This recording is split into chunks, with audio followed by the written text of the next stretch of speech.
Hello दोस्तों, स्वागत है आप सभी का मेरे यूट्यूब चैनल सिविल सेवक यूपीएससी पीसीएस में। उम्मीद करता हूँ यूपी पीसीएस प्रीलिम्स की आपकी पढ़ाई एकदम धुआंधार चल रही होगी।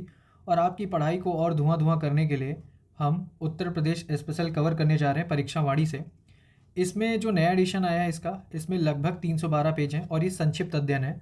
तो इसमें लगभग 312 पेजेस हैं। इन्हें हम 6 से 7 वीडियो में कवर करने की कोशिश करेंगे और ये पहला वीडियो है। इसमें हम राजनीतिक प्रशासनिक ढांचा देखेंगे, संग्रहालय, संगठन, संस्थान, स्थल, पार्क व सिटी देखेंगे और इन दो टॉपिक्स पे जो प्रीवियस ईयर में क्वेश्चन पूछे गए हैं उन्हें भी हम साथ में यहाँ से कवर कर लेंगे। तो आइए शुरू करते हैं। तो इसमें टॉपिक है उत्तर प्रदेश के जिले, मुख्यालय व क्षेत्रफल। अब इसमें हम क्या देखेंगे कि क्षेत्रफल के हिसाब से सबसे बड़ा जिला कौन सा है और सबसे छोटा जिला कौन सा है। तो सबसे बड़ा जिला हो जाएगा आपका लखीमपुर खीरी। इसका क्षेत्रफल है 7,600 वर्ग किलोमीटर। नंबर 2 पर आ जाता है सोनभद्र, ठीक है, जिसका क्षेत्रफल है 6,905। नंबर 3 पर आ जाता है हरदोई, जिसका क्षेत्रफल है 5,986। तो क्षेत्रफल के हिसाब से अगर 3 सबसे बड़े जिलों की बात की जाए तो लखीमपुर खीरी, सोनभद्र और हरदोई। और क्षेत्रफल के हिसाब से सबसे छोटा जिला कौन सा है तो ये हो जाएगा आपका हापुड़, ठीक है। ये हापुड़ हो जाएगा जिसका है क्षेत्रफल 660 वर्ग किलोमीटर। तो यहाँ से ये सारी चीज़ें क्लियर हो गई होंगी। अब आगे इसका हम मुख्यालय वगैरह देखेंगे। ये है मैप, तो ये यहाँ तो क्लियर है ही नहीं, तो इसको छोड़ देते हैं। अब प्रदेश में कितने 18 मंडल और उनसे संबंधित जिले नहीं देखेंगे, बाकी ये देख लेंगे कि किस मंडल में सबसे ज़्यादा जिले हैं, ठीक है। तो बात करते हैं प्रदेश में कितने मंडल हैं। 18 मंडल हैं, ठीक है। लखनऊ में कितने ज़िले हैं इसमें, लखनऊ मंडल में 6 ज़िले हैं, कानपुर मंडल में 6 ज़िले हैं, मेरठ में 6 ज़िले हैं, ठीक है। तो यहाँ पर यह चीज़ आप याद रखना है कि निम्न में से किन मंडलों में जिलों की संख्या 6 है। तो ऐसे अगर पूछ लिया जाए तो आप बता देंगे लखनऊ, कानपुर, मेरठ, यहाँ पर जिलों की संख्या कितनी है, 6 है। अयोध्या में 5 है, अलीगढ़ में 4 है, आगरा मंडल में 4 ज़िले हैं, वाराणसी मंडल में 4 ज़िले हैं, गोरखपुर में 4 ज़िले हैं, ठीक है। देवी पाटन मंडल में इसका मुख्यालय क्या है, गोंडा। देवी पाटन का मुख्यालय है गोंडा और इसके जो ज़िले इसमें कितने आते हैं, 4 आते हैं। बरेली मंडल में 4 ज़िले आते हैं, मुरादाबाद मंडल में 5 ज़िले आते हैं, प्रयागराज में 4 ज़िले आएंगे, चित्रकूट धाम में 4 ज़िले आ जाएंगे, मिर्ज़ापुर मंडल में 3 ज़िले, आजमगढ़ मंडल में 3 ज़िले, बस्ती में 3, झांसी 3 और सहारनपुर 3, ठीक है। तो ज़्यादा ये मंडल अभी तक खाली इतना आपने याद रखना है कि 18 मंडल हैं संबंधित जिले, या ऐसा तो कुछ पूछा नहीं गया है। और अगर पूछा जाएगा तो ये PDF आप है, आप वहाँ से देख लीजिएगा, ठीक है। ज़्यादा डिटेल में इसके फिलहाल तो वीडियो में नहीं जाते हैं। मुख्यालय से भिन्न नाम वाले जिले, ये इंपॉर्टेंट है, यहाँ से क्वेश्चन बनता है। जैसे अमेठी का मुख्यालय क्या है, गौरीगंज है। संत कबीर नगर का है खलीलाबाद। बेसिकली 75 ज़िले हैं, लेकिन उसमें बात ये है कि जो 75 ज़िले हैं उसमें जो उनका ज़िला है वहीं उनका मुख्यालय है। तो जिनका मुख्यालय का नाम अलग है वो हम यहाँ पर देख रहे हैं, ठीक है। अमेठी, गौरीगंज, संत कबीर नगर का है खलीलाबाद, गौतम बुद्ध नगर का क्या है, ग्रेटर नोएडा, कौसाम्बी का है मंझनपुर, भदोही का ज्ञानपुर, अंबेडकर नगर का अकबरपुर, श्रावस्ती का है भिनगा, ठीक है, श्रावस्ती का है भिनगा, कुशीनगर का पडरौना, कानपुर देहात अकबरपुर माती, कानपुर देहात का क्या है, अकबरपुर माती, सिद्धार्थनगर का नवगढ़, सोनभद्र का रॉबर्ट्सगंज, जालौन का उर्रई और फर्रुखाबाद का फतेहगढ़, संभल का बहजोई, ठीक है, संभल का क्या है, बहजोई। अब नगर निगम वाले नगर की बात करें तो कितने, एक तो नगर निगम है, 17 नगर निगम है, मंडल कितने थे, 18। नगर निगम वाले नगर कौन से हैं, 18 हैं, ठीक है। अब इनका नाम याद रख लेते हैं क्योंकि यार ये पूछ लेते हैं कि इसमें से कौन नहीं है। देखिए कौन है नगर निगम, लखनऊ है, आगरा है, कानपुर, प्रयागराज, वाराणसी, मेरठ, गोरखपुर, बरेली, गाजियाबाद, अलीगढ़, मुरादाबाद, झांसी, सहारनपुर, ठीक है, फिरोजाबाद और 15वां अयोध्या। अयोध्या लाइमलाइट में है तो अयोध्या भी नगर निगम है, ठीक है। मथुरा, वृंदावन ये भी नगर निगम है और ये है लेटेस्ट कौन, अप्रैल 2018 में ऐड हुआ था, ये है शाहजहाँपुर, ठीक है। तो ये 17 नगर निगम वाले नगर हैं, आपका नाम यहाँ से आप देख सकते हैं, ठीक है। आगे देख लेते हैं कुछ नवसृजित जिले, सृजन तिथि व मूल जिले। अब यूपी कवर कर रहे हैं तो बेसिकली इसमें क्या है कि कौन सा जिला बना है और किससे अलग होके बना है, ठीक है। ये देख लेते हैं।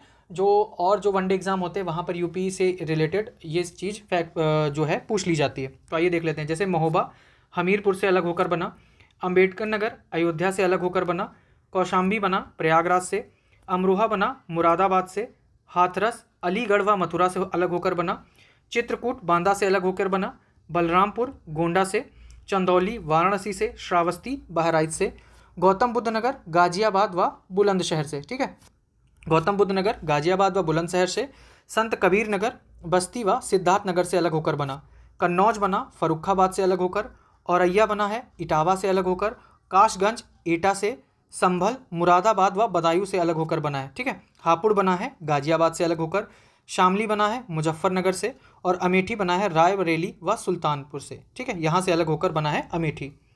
आगे देख लेते हैं प्रदेश का जो ऐतिहासिक परिदृश्य है उसे देख लेते हैं। प्रदेश का नाम, चिन्ह और राजधानी। तो प्रदेश का नाम 1836 तक क्या था? उत्तर पश्चिम प्रांत से के नाम से यह जाना जाता था। 1836 तक उत्तर पश्चिम प्रांत। 1877 में इसका नाम हुआ उत्तर पश्चिम प्रांत एवं अवध, मतलब इसमें अवध ऐड हो गया था 1877 में। 1902 में क्या हुआ? 1902 से इसका नाम हो गया आगरा एवं अवध का संयुक्त प्रांत। ठीक है, तो ये तीन चीज़ें आपने याद रखनी। एक तो 1836 में इसका नाम था उत्तर पश्चिम प्रांत, 1877 में इसका नाम हो गया उत्तर पश्चिमी प्रांत एवं अवध, 1902 में नाम हो गया आगरा एवं अवध का संयुक्त प्रांत, 1937 से इसका नाम क्या हुआ? केवल संयुक्त प्रांत। ठीक है, 1937 में इसका नाम हो गया केवल संयुक्त प्रांत। और 24 जनवरी 1950 से जो आज नाम है वो 24 जनवरी 1950 से हुआ उत्तर प्रदेश। और उत्तर प्रदेश अपना स्थापना दिवस कब मनाता है? 24 जनवरी को मनाता है। ठीक है, अब आगे प्रदेश की राजधानी से रिलेटेड फैक्ट देख लेते हैं। तो 1836 में प्रदेश की राजधानी क्या थी? आगरा थी। 1858 में क्या हो गई थी? प्रयागराज। ठीक है, 1858 में क्या कैपिटल हो गई थी उत्तर प्रदेश की? प्रयागराज हो गई थी 1858 में। अब बात करें 1921 में क्या हुआ था? 1921 में लखनऊ आंशिक रूप से उत्तर प्रदेश की राजधानी हो गई थी।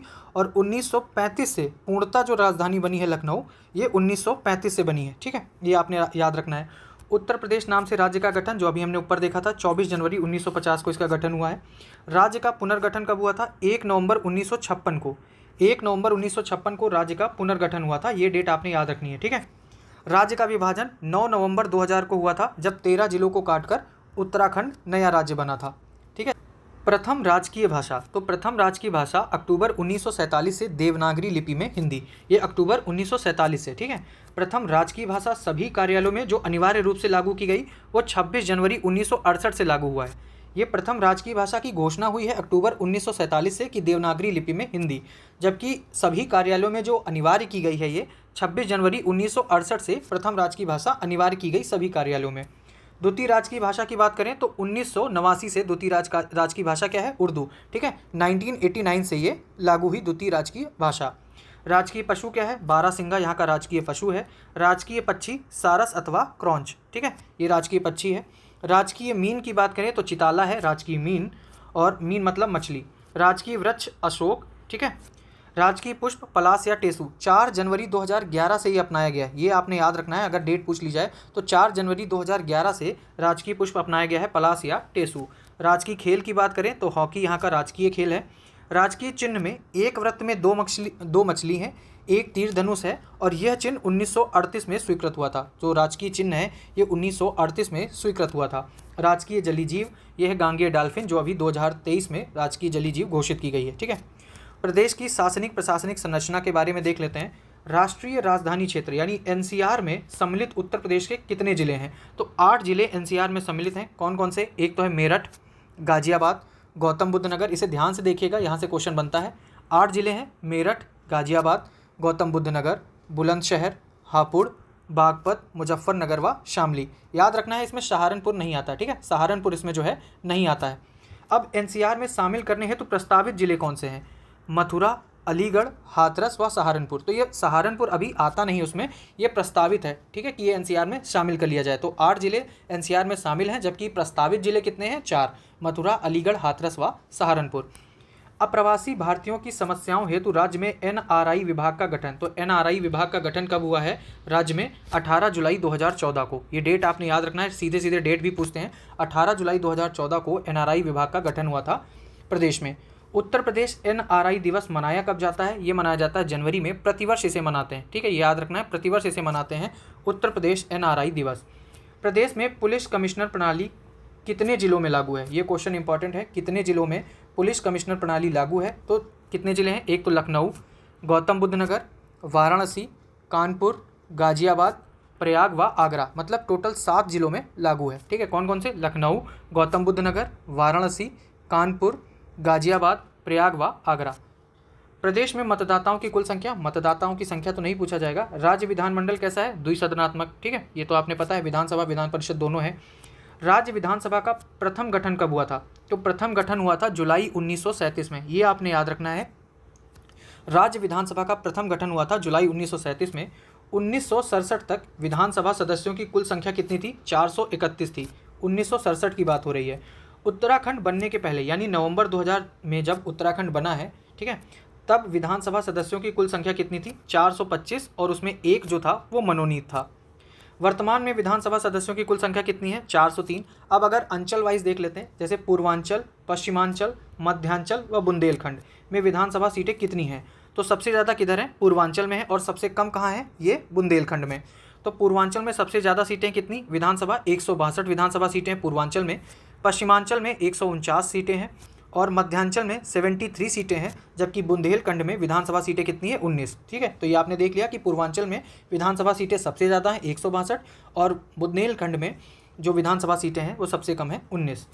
15वीं, 16वीं, 17वीं व 18वीं यानी 2022 जो अभी चल रही है, ठीक है, ये कौन सी चल रही है? 18वीं। ये आपने याद रखना है, 18वीं विधानसभा भी चल रही है, ठीक है, के लिए महिलाएं चुनी गई हैं। तो बेसिकली 15वीं विधानसभा में कितनी चुनी गई थी? 23, 16वीं में चुनी गई थी 35, 17वीं में 42 और 18वीं में 48। तो आपने एक तो 17 और 18 का डेटा याद रखना है। 17 में चुनी गई हैं 42 महिलाएं, और जो 18वीं ये विधानसभा है इसमें चुनी गई हैं 48 महिलाएं। ठीक है, ये डेटा इंपॉर्टेंट है, ये आपने याद रखना है। फरवरी मार्च 2017, यार ये तो नहीं पूछेंगे, 17वीं विधानसभा चुनाव का रिजल्ट तो नहीं पूछेंगे, 18वीं का जरूर पूछ सकते हैं, ये देख लेते हैं। फरवरी मार्च 2022 में 18वीं विधानसभा चुनाव में पार्टियों का प्रदर्शन कैसा रहा? तो इसमें 255 सीटें मिली थी भाजपा, टोटल कितनी है? 403 सीटें हैं, ठीक है, उनका ये विभाजन है। तो इसमें 255 मिली थी भाजपा को, 12 मिली थी अपना दल एस को, 6 मिली थी निषाद पार्टी को, 111 मिली थी सपा को, ठीक है, 8 रालोद को, 6 सुभाषपा, 2 कांग्रेस, 1 बसपा और 2 अन्य को, ठीक है, ये सारी चीज़ें थी। अब यहाँ से इंपॉर्टेंट ये है कि सर्वाधिक विधानसभा सीटों वाला जिला कौन सा है? तो सर्वाधिक विधानसभा सीटें कहाँ हैं? प्रयागराज में। यहाँ पर कितनी सीटें हैं? 12 सीटें हैं, ठीक है, ये याद रखना है डेटा के साथ। तो सर्वाधिक विधानसभा सीटों वाला जिला है प्रयागराज, जहाँ पर 12 सीटें हैं। सबसे कम विधानसभा सीटों वाला जिला जहाँ पर सबसे कम सीटें हैं, तो 3 जिले ऐसे हैं, श्रावस्ती, महोबा और चित्रकूट, ठीक है। तो ये 3 जिले ऐसे हैं जहाँ पर सिर्फ 2-2 सीटें हैं। तो ये हो गया सबसे कम विधानसभा सीटों वाले जिले, 3 हैं। राज्य विधानसभा में आरक्षित सीटों की संख्या, तो राज्य विधानसभा में आरक्षित सीटें कितनी हैं?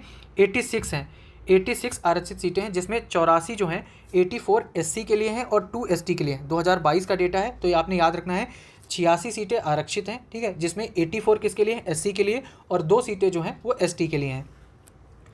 अब ये पूछ सकते हैं, या ये मतलब ऐसे पूछ सकते हैं अगर ये विकल्प रूप में, कि स्वतंत्रता के बाद से अब तक राज्य विधानसभा की लखनऊ से बाहर एक बार भी बैठक नहीं हुई है, ठीक है, ये कूट में दे सकते हैं। तो ये आपने याद रखना है, राज्य विधानसभा की लखनऊ से बाहर मात्र एक बैठक हुई है, और कब हुई थी? 8 जून 2003 को प्रयागराज में, ठीक है। तो ये इंपॉर्टेंट है, इसे फैक्ट वाइज आपने याद रखना है।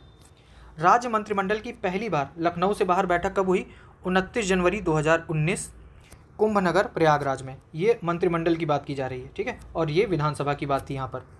विधान परिषद का गठन कब किया गया है? विधान परिषद 1937 में गठित किया गया था, और 1937 से अभी तक ये अनवरत मतलब लगातार चल रहा है। उत्तराखंड निर्माण के पहले नवंबर 2000 तक विधान परिषद सदस्यों की कुल संख्या कितनी थी? 108 थी, ठीक है। जब तक उत्तराखंड नहीं बना था तब तक उत्तर प्रदेश विधानसभा में कितने थे सदस्य? 108 थे। अभी कितने हैं? 100 हैं। प्रदेश में लोकसभा सीटों की संख्या कितनी है? लोकसभा सीटें कितनी है? 80 हैं, ये आपने पता होगा। प्रदेश में एससी व एसटी के लिए आरक्षित लोकसभा सीटों की संख्या क्रमशः, तो ये आपने याद रखना है। जैसे लोकसभा में एससी के लिए कितनी सीटें हैं? 17 सीटें आरक्षित हैं, और जबकि एसटी के लिए 0 हैं, ठीक है। तो ये आप याद रखना है। जैसे विधानसभा में हमने देखा था आरक्षित सीटें थी कितनी?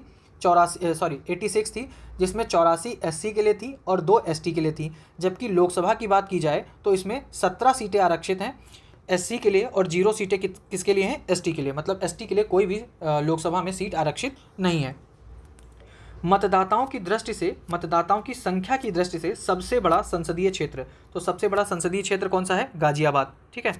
और मतदाताओं की संख्या की दृष्टि से देश का सबसे बड़ा विधानसभा क्षेत्र कौन है? ये है साहिबाबाद, और ये गाजियाबाद जिले में है, ठीक है। तो ये आपने याद रखना है। अगर संसदीय क्षेत्र की बात की जाए, जो मतदाताओं की संख्या से सबसे बड़ा है वो हो जाएगा गाजियाबाद, और अगर राज्य मतलब विधानसभा के पर्पज से देखा जाए तो साहिबाबाद, जो कि गाजियाबाद जिले का है, ठीक है। प्रदेश में राज्यसभा सीटों की संख्या कितनी है? 31 सीटें राज्यसभा की हैं, लोकसभा की 80 हैं, वो हमने देखा है ऊपर। प्रथम बार राष्ट्रपति शासन यहाँ कब लगा था? तो 25 फरवरी 1968 से 25 फरवरी 1969 तक, ठीक है, लगभग 1 साल तक पहली बार राष्ट्रपति शासन यहाँ पर लगा था। अब तक कुल राष्ट्रपति शासन कितनी बार लगाया जा चुका है? 10 बार उत्तर प्रदेश में राष्ट्रपति शासन लग चुका है अभी तक। निकटतम यानी जो अभी हाल ही में 10वां राष्ट्रपति शासन कब लगा है? 8 मार्च 2002 से 3 5 2022 तक, ठीक है, 8/3/2002 से 3/5/2002 तक, मतलब ये लगभग 2 महीने के अराउंड लगा था। जनगणना के समय छोटे बड़े नगरों की कुल संख्या कितनी थी? 915। जनगणना के समय वैधानिक नगरों की कुल संख्या कितनी है? 648। ठीक है, 648 है वैधानिक नगरों की कुल संख्या। सर्वाधिक व सबसे कम वैधानिक नगरों वाले जिले, तो बदायूं 23, श्रावस्ती 2। आगे देख लेते हैं कि उत्तर प्रदेश में जनगणना नगरों की कुल संख्या कितनी है? 267। सर्वाधिक जनगणना नगर वाला जिला कौन सा है? वाराणसी, जहाँ पर 34 है। ठीक है, सर्वाधिक जनगणना नगर वाला जिला है 34, ये वाराणसी, जहाँ पर 34 नगर हैं, जनगणना नगर।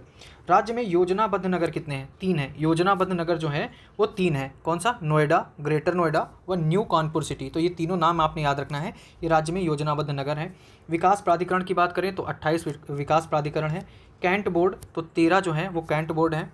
विशेष क्षेत्र विकास प्राधिकरण 4 हैं। आर्थिक क्षेत्र 4 हैं। संभागों मंडलों की संख्या कितनी है? 18। ये हमने अभी देखा था।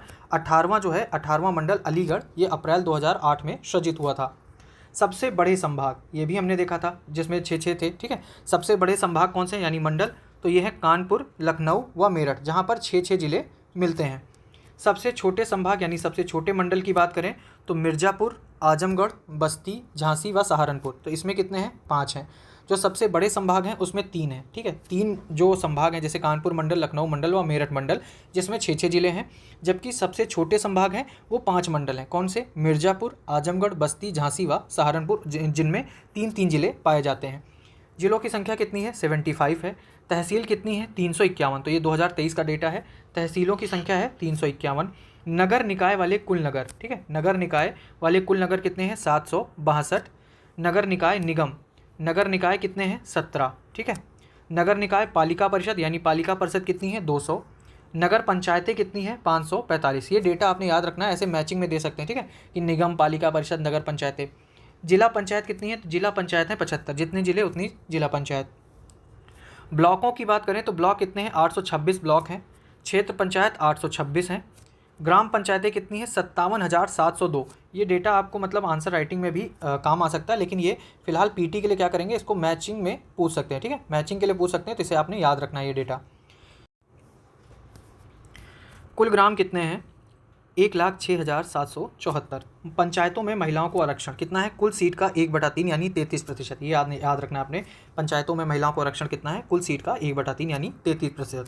अब न्यायालय की बात कर लेते हैं। तो न्यायिक अनुसंधान एवं प्रशिक्षण केंद्र कहाँ है? ये लखनऊ में है। 1986 में स्थापित हुआ था न्यायिक अनुसंधान एवं प्रशिक्षण केंद्र। उच्च न्यायालय कहाँ है? प्रयागराज में, और इसकी एक खंडपीठ कहाँ है? लखनऊ में। उच्च न्यायालय की स्थापना कब हुई थी? तो 17 मार्च 1866 को इसकी स्थापना हुई थी उच्च न्यायालय की। उच्च न्यायालय में न्यायाधीशों की स्वीकृति संख्या कितनी है? 160 स्वीकृत संख्या है। ठीक है, ये आपने याद रखना है। राज्य में उपभोक्ता संरक्षण आयोगों की स्वीकृत संख्या कितनी है? 5 है। राज्य में सीबीआई कोर्ट्स कितने हैं? 6 हैं। ठीक है, सीबीआई कोर्ट्स कितने हैं? 6 हैं। 4 लखनऊ में है और 2 गाजियाबाद में है। पारिवारिक मामलों हेतु पारिवारिक न्यायालयों की शुरुआत कब की गई थी? तो 1984 से पारिवारिक न्यायालय शुरू किए गए हैं राज्य में। प्रदेश में कुल 6 औद्योगिक न्यायाधिकरण हैं। अब ये कौन से हैं 6 औद्योगिक न्यायाधिकरण? प्रयागराज, लखनऊ, मेरठ, आगरा, कानपुर और गोरखपुर। तो ये जो हैं 6 औद्योगिक न्यायाधिकरण हैं।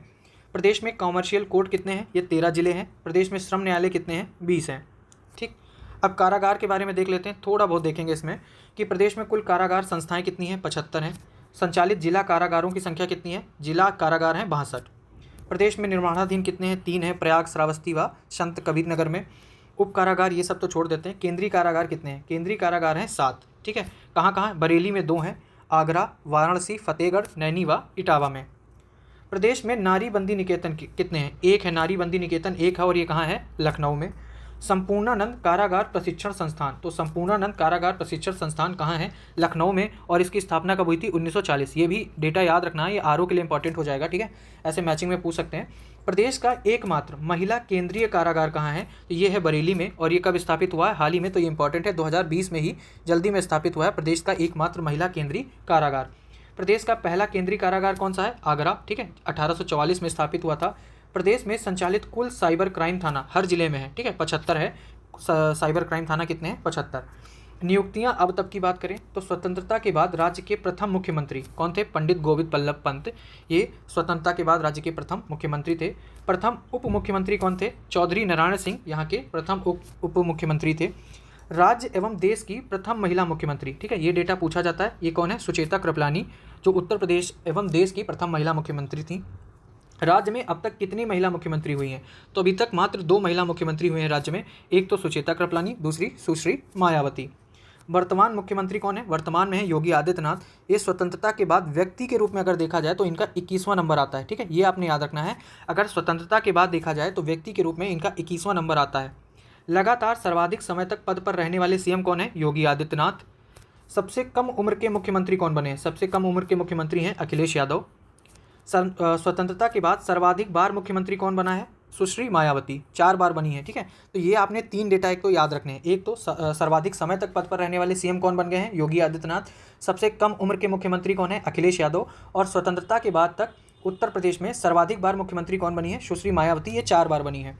ये उत्तर प्रदेश के मुख्यमंत्री भी रहे हैं और देश के प्रधानमंत्री रहे हैं। कौन है? चौधरी चरण सिंह व विश्वनाथ प्रताप सिंह, ठीक है, ऐसे भी पूछ सकते हैं। तो चौधरी चरण सिंह और विश्वनाथ प्रताप सिंह उत्तर प्रदेश के मुख्यमंत्री भी रहे हैं और देश के प्रधानमंत्री भी रहे हैं। राज्य की प्रथम राज्यपाल कौन रही हैं? श्रीमती सरोजिनी नायडू, 15 अगस्त 1947 से 2 मार्च 1949 तक ये राज्य की प्रथम राज्यपाल हैं। राज्य एवं देश की प्रथम महिला राज्यपाल ये हैं श्रीमती सरोजिनी नायडू। सर्वाधिक बार राज्यपाल कौन बने हैं? श्री मोहम्मद शफी कुरैशी, कार्यवाहक, व BL जोशी, बनवारी लाल जोशी 2 बार बने हैं सर्वाधिक बार राज्यपाल। वर्तमान राज्यपाल कौन है? आनंदीबेन मफत भाई पटेल, 29 जुलाई 2019 से ये वर्तमान राज्यपाल हैं उत्तर प्रदेश की। स्वतंत्रता के बाद प्रथम विधान परिषद, ठीक है, ये याद रखिएगा, विधान परिषद का पूछ रहे हैं तो विधान परिषद के सभापति कौन रहे हैं? श्री चंद्रभाल। स्वतंत्रता के बाद पहली विधान परिषद के सभापति हैं श्री चंद्रभाल। अभी अगर वर्तमान की बात करें तो कौन है? श्री कुंवर मानवेंद्र सिंह, 31 जनवरी 2021 से, ठीक है।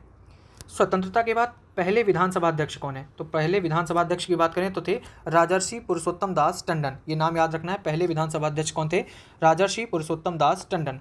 सर्वाधिक बार विधानसभा अध्यक्ष कौन बने हैं? श्री आत्माराम गोविंद खेर व केसरीनाथ त्रिपाठी, ये तीनों 3-3 बार बने हैं। ये दोनों 3-3 बार बने हैं सर्वाधिक बार विधानसभा अध्यक्ष। वर्तमान में विधानसभा अध्यक्ष कौन है? सतीश महाना, 29 मार्च 2022 से ये वर्तमान विधानसभा अध्यक्ष हैं सतीश महाना।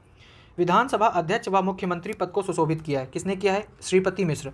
मतलब ये विधानसभा अध्यक्ष भी रहे हैं और इन्होंने मुख्यमंत्री पद भी धारण किया है। कौन है? एक तो श्रीपति मिश्र और दूसरे हैं श्री बनारसी दास, ठीक है। ये थोड़े अनएक्सपेक्टेड से क्वेश्चन होंगे तो इन्हें आपने याद रखना है। ये 2 जन थे, श्रीपति मिश्रा और श्री बनारसी दास। अभी सेम चीज़ हमने कहाँ देखी थी कि वो देश के मुख्यमंत्री भी रहे हैं और वो प्रदेश के मुख्यमंत्री भी रहे हैं और देश के प्रधानमंत्री भी रहे हैं। कौन थे वो? विश्वनाथ प्रताप सिंह और चौधरी चरण सिंह।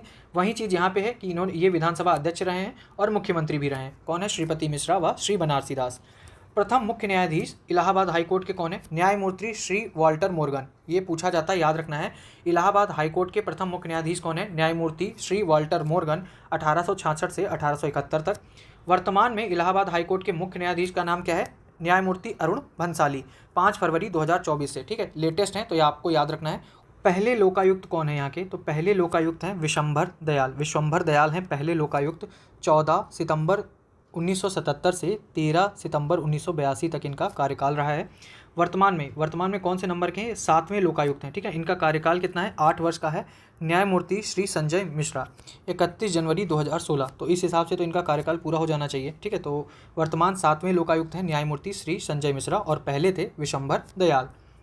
प्रमुख संगठन की बात कर ले, यहाँ से क्वेश्चन पूछा जाता है, RO में पूछा जाता है, बाकी जो वनडे एग्जाम होते हैं वहाँ भी, और PCS के लिए भी इंपॉर्टेंट हो सकता है मैचिंग में। जैसे नागरिक सुरक्षा संगठन, ठीक है, इसका गठन कब हुआ था? 1962 में हुआ था। प्रदेश में नागरिक सुरक्षा केंद्र स्थापित हैं, 17 जिलों में नागरिक सुरक्षा केंद्र हैं। उत्तर प्रदेश राज्य आपदा प्रबंधन प्राधिकरण कब स्थापित हुआ था? 2005 में। और आपदा प्रबंधन प्राधिकरण का जो अध्यक्ष होता है वो कौन होता है? मुख्यमंत्री होता है। उत्तर प्रदेश राज्य पिछड़ा वर्ग आयोग का गठन कब हुआ था? 9 मार्च 1993 को हुआ था, याद रखना है आपने। उत्तर प्रदेश अल्पसंख्यक आयोग का गठन कब हुआ था? ये हुआ था 1994 में। राज्य मानवाधिकार आयोग का गठन कब हुआ था? 7 अक्टूबर 2002 को गठन हुआ था। राज्य सूचना आयोग 14 सितंबर 2005 को। राज्य महिला आयोग का विधिवत गठन कब हुआ है? अगस्त 2004 में, ठीक है। ये सारे डेटा आपने मैचिंग में पूछे जा सकते हैं तो आपने याद रखना है, ठीक है। जैसे अल्पसंख्यक पिछड़ा वर्ग आयोग 1993, अल्पसंख्यक आयोग 1994, मानवाधिकार आयोग 2002 में, सूचना आयोग 2005 में, महिला आयोग 2004 में। अब राज्य सुरक्षा आयोग, जो राज्य सुरक्षा आयोग है इसका अध्यक्ष कौन होता है? CM होता है। इसका गठन हुआ है 12 जुलाई 2013 को। उत्तर प्रदेश राज्य बाल अधिकार संरक्षण आयोग, तो ये कब बना है? 2013 में बना है बाल अधिकार संरक्षण आयोग। एनआरआई विभाग का गठन हमने शुरुआत में देखा था, ये प्रवासी भारतीय हेतु कब बना है? 2014 में एनआरआई विभाग, ठीक है। Uttar Pradesh migrant resource centre, प्रवासी भारतीयों की सुविधा हेतु ये बना है लखनऊ में। ये कहाँ है सेंटर? लखनऊ में। अब आगे देख लेते हैं, केंद्र की तरह उत्तर प्रदेश में भी शासन की संसदात्मक प्रणाली लागू है, जिसके 3 प्रमुख अंग हैं। कार्यपालिका, जिसमें क्या कौन कौन आ जाता है? एक तो राज्यपाल, मंत्रिपरिषद, सचिवालय, निदेशालय व महाधिवक्ता। फिर है विधानमंडल, जिसमें आ जाता है राज्यपाल, विधानसभा तथा विधान परिषद, और तीसरा है न्यायालय। तो कुल मिला के अभी जो इस पेज में हम देखेंगे 2-3 पेज में, वो बेसिकली हमारा पॉलिटी का रिवीजन हो जाएगा। तो चलिए शुरू कर लेते हैं, ठीक है। इसमें है कार्यपालिका के बारे में देख लेते हैं। तो राज्यपाल, टॉपिक है राज्यपाल। केंद्र के राष्ट्रपति की तरह उत्तर प्रदेश में भी एक राज्याध्यक्ष की व्यवस्था है, जिसे राज्यपाल या गवर्नर के नाम से जाना जाता है। राज्यपाल राज्य सरकार शब्द का बोध कराता है और कार्यपालिका शक्ति इसी में निहित होती है। तो राज्य की कार्यपालिका शक्ति किस में निहित होगी? राज्यपाल में। ये किस में कहा गया है? अनुच्छेद 154, ठीक है। राज्यपाल राज्य का संवैधानिक प्रमुख होता है, ये टर्म याद रखिएगा। राज्य का संवैधानिक प्रमुख कौन होता है? राज्यपाल। और विवेकाधीन शक्तियों का प्रयोग करते समय ये वास्तविक प्रमुख होता है, ठीक है। ये चीज़ आपने याद रखना है, राज्य का संवैधानिक प्रमुख, लेकिन जब ये अपनी विवेकाधीन शक्तियों का प्रयोग करता है तब ये वास्तविक प्रमुख होता है। राज्यपाल राज्य के विश्वविद्यालयों का कुलपति होता है और राज्य का प्रथम नागरिक भी होता है। राज्यपाल की नियुक्ति 5 वर्ष के लिए राष्ट्रपति द्वारा की जाती है, ठीक है। राष्ट्रपति द्वारा की जाती है 5 वर्ष के लिए, और वह राष्ट्रपति के प्रसाद पर्यंत तक ही पद धारण करता है। राष्ट्रपति जब चाहे, ठीक है, ये टर्म याद रखिएगा, राष्ट्रपति जब चाहे उसे पद से हटा सकता है। ये किस में लिखा है? अनुच्छेद 156 का सब है 100। राज्य के महाधिवक्ता और लोकायुक्त आदि पदों पर नियुक्तियां राज्यपाल द्वारा की जाती हैं। अब आगे देख लेते हैं मंत्रिपरिषद के बारे में। तो अनुच्छेद 164 के अनुसार राज्यपाल सर्वप्रथम मुख्यमंत्री की नियुक्ति करता है और उसकी सलाह से अन्य मंत्रियों की नियुक्ति करता है, ठीक है। जो अन्य मंत्री नियुक्त होते हैं वो मुख्यमंत्री की सलाह से नियुक्त होते हैं, और कौन करता है? राज्यपाल करता है। एवं अनुसूची 3 के अनुरूप पद एवं गोपनीयता की शपथ दिलाता है। तो ये आपने याद रखना है, उन्हें शपथ का जो प्रावधान है वो किसमें है? अनुसूची 3 में। मंत्री पद पर नियुक्त होने के लिए दोनों सदनों में से किसी एक का सदन होना आवश्यक है। यदि ऐसा नहीं है तो 6 माह के भीतर उसे किसी एक सदन की सदस्यता ग्रहण करना अनिवार्य है। राज्य मंत्रिपरिषद ही राज्य में वास्तविक कार्यपालिका का कार्य करती है, ठीक है। आगे देख लेते हैं, आगे है मुख्यमंत्री के बारे में लिखा है। तो राज्य कार्यपालिका का वास्तविक प्रधान कौन होता है? ये मुख्यमंत्री होता है, ठीक है।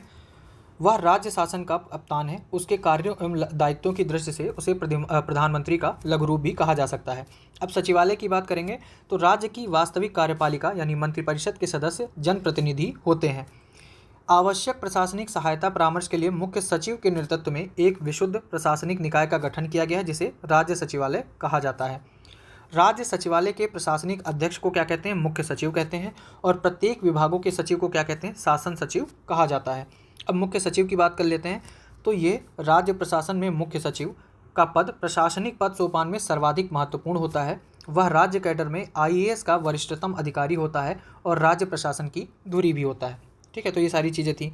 बाकी अब महाधिवक्ता के बारे में देख लेते हैं। राज्य में महाधिवक्ता की नियुक्ति कौन करता है? राज्यपाल द्वारा इसकी नियुक्ति होती है। और दूसरी चीज़, इसकी अवधि नियत नहीं है, मतलब ये कितने वर्षों तक अपने पद पर रहेगा ये डिसाइडेड नहीं है। और ये राज्यपाल के प्रसाद पर्यंत पद धारण करता है। राज्यपाल ही महाधिवक्ता की नियुक्ति करता है और उसके प्रसाद पर्यंत तक ही महाधिवक्ता अपने पद पर रहता है। इस पद पर नियुक्त होने के लिए कुछ शर्तें हैं, वो देख लेते हैं। वह भारत का नागरिक होना चाहिए, 10 वर्ष से अधिक समय से न्यायिक कार्य से जुड़ा हो, ठीक है, 10 वर्ष से अधिक समय से, या कम से कम 10 वर्ष से उच्च न्यायालय में अधिवक्ता का कार्य कर चुका हो। ये आपने याद रखना है, ये 3 शर्तें। भारत का नागरिक हो, 10 वर्ष से अधिक समय से न्यायिक कार्य से जुड़ा हो, या कम से कम 10 वर्ष से उच्च न्यायालय में अधिवक्ता का कार्य कर रहा हो। वह विधि विषयों पर राज्यपाल को सलाह देता है। राज्यपाल द्वारा सौंपे गए विधि संबंधी कार्यों का संपादन करता है। ये चीज़ें इंपॉर्टेंट है कि वह सदनों की बैठकों में भाग ले सकता है, बोल सकता है, लेकिन मतदान नहीं कर सकता, ठीक है। ये 3 चीज़ें आपने याद रखनी है कि अगर वो बैठक में जाता है महाधिवक्ता तो वो सिर्फ वो भाग ले सकता है, बोल सकता है, लेकिन मतदान नहीं कर सकता है, ठीक है। ये आपने याद रखना है। अब विधानमंडल की बात कर लेते हैं। तो राज्य में विधि निर्माण के लिए विधानमंडल की व्यवस्था की गई है, जिसके 3 अंग हैं। कौन से? राज्यपाल, विधानसभा और विधान परिषद। राज्यपाल, विधानमंडल में सबसे ऊपर राज्यपाल का स्थान है। उसके हस्ताक्षर के बिना कोई कानून प्रवर्तन में नहीं आ सकता। अब ये करता क्या है? सदनों के अधिवेशन आहूत करना। ठीक है, ये पूछ सकते हैं कि राज्यपाल के निम्नलिखित में से कौन से कार्य हैं, तो याद रखना आपने सदनों के अधिवेशन आहूत करना, सत्रावसान करना है, विधानसभा का विघटन करना, दोनों सदनों में अभिभाषण करता है, निम्न सदन में बजट रखवाता है। ठीक है, निम्न सदन में बजट कौन रखवाता है ये आपने याद रखना। निम्न सदन में यानी विधानसभा में बजट कौन पेश कराएगा, ये बजट रखवाएगा राज्यपाल, लेकिन पेश कौन करता है, ये करता है वित्त मंत्री। साक्ष्यों की निर्भरताओं का विनिश्चय करता है, विधेयकों को राष्ट्रपति के पास भेजने के लिए आरक्षित रखता है तथा विशेष परिस्थितियों में जब सदन सत्र में ना हो तो अध्यादेश जारी करता है। ये सभी राज्यपाल के विधायी कार्य हैं। ठीक है, तो ये आपने याद रखना है। ये सारे ऐसे पूछ सकता है कि निम्नलिखित में से इसके कौन से कार्य हैं। अब विधान परिषद की बात कर लेते हैं। तो उच्च सदन के रूप में उत्तर प्रदेश राज्य विधान परिषद का गठन कब हुआ था, 1937 में, हमने ऊपर भी देखा था। और इसमें कुल कितने सदस्य हैं, अभी 100 हैं। जब गठन हुआ था तब 108 थे, लेकिन जब उत्तराखंड इससे पृथक हुआ है तब इसकी अब जो वर्तमान में संख्या कितनी बची है, 100। इस परिषद के सदस्यों का निर्वाचन अप्रत्यक्ष रूप से एक निर्वाचक मंडल द्वारा किया जाता है। ठीक है, जो इस प्रकार है, निर्वाचक मंडल कैसा इस प्रकार है, देखते हैं। कुल सदस्यों का 1/3 विधानसभा के सदस्यों द्वारा, 1/3 नगर निकायों, जिला वार्डों एवं स्थानीय प्राधिकारियों द्वारा, 1/12 विश्वविद्यालयों के 3 वर्ष से अधिक पुराने स्नातकों द्वारा, 1/12 माध्यमिक से ऊपर के शिक्षण संस्थाओं के अध्यापकों द्वारा तथा शेष 1/6 भाग सदस्यों को राज्यपाल द्वारा राज्य के विशिष्ट व्यक्तियों में से नाम निर्देशित किया जाता है। ठीक है, ये कितना है, 1/6 भाग। यह एक स्थायी सदन है जिसके 1/3 सदस्य प्रति 2 वर्ष के बाद सेवानिवृत्त हो जाते हैं। ये टर्म याद रखना है, प्रति 2 वर्ष के बाद। ठीक है, 1/3 सदस्य सेवानिवृत्त हो जाते हैं और प्रत्येक सदस्य का कार्यकाल कितना है, 6 वर्ष का होता है प्रत्येक सदस्य का कार्यकाल। आगे देख लेते हैं। इस सदन का सदस्य होने के लिए यानी विधानमंडल का सदस्य होने के लिए आवश्यक है वह भारत का नागरिक हो, 30 वर्ष की आयु पूरा कर चुका हो और निर्धारित प्रारूप के अनुसार शपथ करता हो। ये विधान परिषद की कैटेगरी है। ठीक है, ये शर्तें पूरी होनी चाहिए। विधान परिषद के सदस्य अपने ही सदस्यों में से एक सभापति और एक उपसभापति का चुनाव करते हैं। अब विधानसभा का देख लेते हैं। इसे निम्न सदन या सामान्य सभा भी कहा जाता है। भारतीय संविधान का अनुच्छेद 170 इसके हिसाब से क्या कहते हैं कि विधानसभाओं में 60 से कम और 500 से अधिक सदस्य नहीं हो सकते। ये आपने याद रखना है। ये आर्टिकल 170 में प्रावधान दिया है कि विधानसभा में 60 से कम सीटें नहीं हो सकती हैं। ठीक है, और 500 से अधिक, मतलब 500 से अधिक सीटें नहीं हो सकती, और कम की बात की जाए तो 60 से कम नहीं हो सकती। तो ये मेंबर और सीटें सेम चीज़ है। वर्तमान में अपने प्रदेश की विधानसभा में सदस्यों की कुल संख्या कितनी है, 403 है। ये सदस्य राज्य विधानसभा क्षेत्रों के वयस्क 18 वर्ष या ऊपर मतों से प्रत्यक्ष रूप से चुने जाते हैं। मतलब जो 18 वर्ष के लोग हो जाते हैं वो वोट डाल सकते हैं, उनके द्वारा ये चुने जाते हैं। अब इनके लिए जो आवश्यक जो शर्तें हैं वो क्या हैं कि ये भारत का नागरिक होना चाहिए, ये 25 वर्ष से कम आयु का ना हो। विधान परिषद के लिए 30 वर्ष है, जबकि विधानसभा के लिए कितना है, 25 वर्ष। निर्धारित प्रारूप के अनुसार इसने शपथ ग्रहण की हो, और शपथ ग्रहण किस हिसाब से होती है, अनुसूची 3 में जो दी है। ठीक है, इन अर्हताओं के अतिरिक्त उसमें निम्न बातें नहीं होनी चाहिए। अब इसमें अलग से कुछ कैटेगरी दी हैं, जैसे दिवालिया नहीं होना चाहिए, विकृत चित्त ना हो, और कोई लाभ का पद धारण ना करता हो, और भारत की नागरिकता ना खो दी हो। ठीक है, तो ये सारी चीज़ें हैं। सदस्य चुने जाने के बाद और पद ग्रहण करने से पहले प्रत्येक सदस्य को राज्यपाल या उसका प्रतिनिधि तीसरी अनुसूची के अनुसार शपथ दिलाता है, जो मैंने अभी ऊपर बताया है। आगे है, राज्य विधानसभा में एक अध्यक्ष होता है और एक उपाध्यक्ष होता है, जिन्हें नई विधानसभा के सदस्यों द्वारा अपने में से ही चुना जाता है। अब समितियां देख लेते हैं कि सदनों के पास इतना समय और सुविधाएं नहीं होता कि वह प्रत्येक मामलों में गहनता से विचार करें, इसलिए समितियां बनाई जाती हैं। कुछ समितियां दोनों सदनों की अलग अलग तो कुछ तो संयुक्त होती हैं। अब नेता विरोधी दल की बात करते हैं। ठीक है, जो अपोजिशन लीडर होता है राज्य विधानसभा में द्वितीय सबसे बड़ी पार्टी, पहली पार्टी का नेता तो बन जाता है मतलब मुख्यमंत्री। अब अपोजिशन लीडर की बात कर रहे हैं तो राज्य विधानसभा में द्वितीय सबसे बड़ी पार्टी जो कि सरकार में सम्मिलित ना हो के नेता को विरोधी दल नेता के रूप में मान्यता देते हुए राज्य के कैबिनेट स्तर के मंत्री के समान सुविधाएं प्रदान की गई हैं। ठीक है, तो मतलब जो अपोजिशन लीडर है उसे भी कैबिनेट मंत्री का दर्जा मिलता है। सचिवालय, राज्य विधानमंडल के दोनों सदनों में पृथक पृथक अपने सचिवालय और सचिव होते हैं। मतलब राज्य विधानमंडल यानी विधान परिषद और विधानसभा दोनों के अपने पृथक पृथक सचिवालय और सचिव होते हैं। अब न्यायपालिका की बात करते हैं। उत्तर प्रदेश में न्याय प्रशासन के शीर्ष पर एक क्या है, उच्च न्यायालय है, जिसके नियंत्रण में अनेक अधीनस्थ न्यायालय हैं। कौन कौन से, जैसे जिला न्यायालय है, पारिवारिक न्यायालय है, उत्तर प्रदेश राज्य विधिक सेवा प्राधिकरण है और विधिक सेवा समितियां, ये सब उच्च न्यायालय के अंतर्गत आती हैं। उच्च न्यायालय की बात करें तो उत्तर प्रदेश के उच्च न्यायालय की मुख्य पीठ कहाँ है, इलाहाबाद में, और इसकी खंडपीठ है लखनऊ में। इलाहाबाद उच्च न्यायालय की स्थापना कब हुई थी? 1866 में इसकी स्थापना हुई थी, ये हमने ऊपर देखा था। वर्तमान में इलाहाबाद उच्च न्यायालय में न्यायाधीशों की स्वीकृत संख्या कितनी है? 160। ठीक है। उच्च न्यायालय के न्यायाधीशों की नियुक्ति राष्ट्रपति द्वारा की जाती है, ये आपने याद रखना है। न्यायाधीशों की, जो उच्च न्यायालय के न्यायाधीश हैं, इनकी नियुक्ति कौन करता है? राष्ट्रपति करता है। उच्च न्यायालय के न्यायाधीशों की नियुक्ति 62 वर्ष की आयु तक के लिए की जाती है। मतलब ये एक डेट डिसाइड, मतलब उम्र डिसाइड है, 62 वर्ष तक के ही न्यायाधीश नियुक्त हो सकते हैं। न्यायाधीश नियुक्त होने के लिए आवश्यक क्या है? ये शर्त दी है यहाँ पर कि वो भारत का नागरिक होना चाहिए। मतलब अगर उच्च न्यायालय के न्यायाधीश बनना है तो ये शर्तें रखनी चाहिए आपको। भारत का नागरिक हो, कम से कम 10 वर्ष तक किसी न्यायिक पद पर कार्य किया हो और इतने वर्ष से उच्च न्यायालय में अधिवक्ता रहा हो। तो यहाँ पर आपने यही शर्तें लगभग शायद वहाँ पे देखी थी महाधिवक्ता में। ठीक है, तो ये सारी चीज़ें हैं उच्च न्यायालय के न्यायाधीश बनने में। जिला न्यायालय की बात करें तो उत्तर प्रदेश को 75 न्यायिक जिलों में बांटा गया है। कितने न्यायिक जिले हैं? 75, जिसमें प्रत्येक जिले का नियंत्रण एक जिला न्यायाधीश के अधीन होता है। जिला जज के अतिरिक्त जिले स्तर का एक और न्यायाधीश होता है, जिसे क्या कहते हैं? जिला सेशन जज होता है। इन दोनों जजों की नियुक्ति उच्च न्यायालय के परामर्श से राज्यपाल द्वारा की जाती है, ये आपने याद रखना है। ठीक है, एक तो होता है जिला न्यायाधीश और दूसरा होता है जिला सेशन जज। इन दोनों की नियुक्ति में कौन कौन भूमिका निभाता है? एक तो उच्च न्यायालय भूमिका निभाता है और दूसरा राज्यपाल। उच्च न्यायालय के परामर्श से राज्यपाल इनकी नियुक्ति करता है। ठीक है, आगे देख लेते हैं।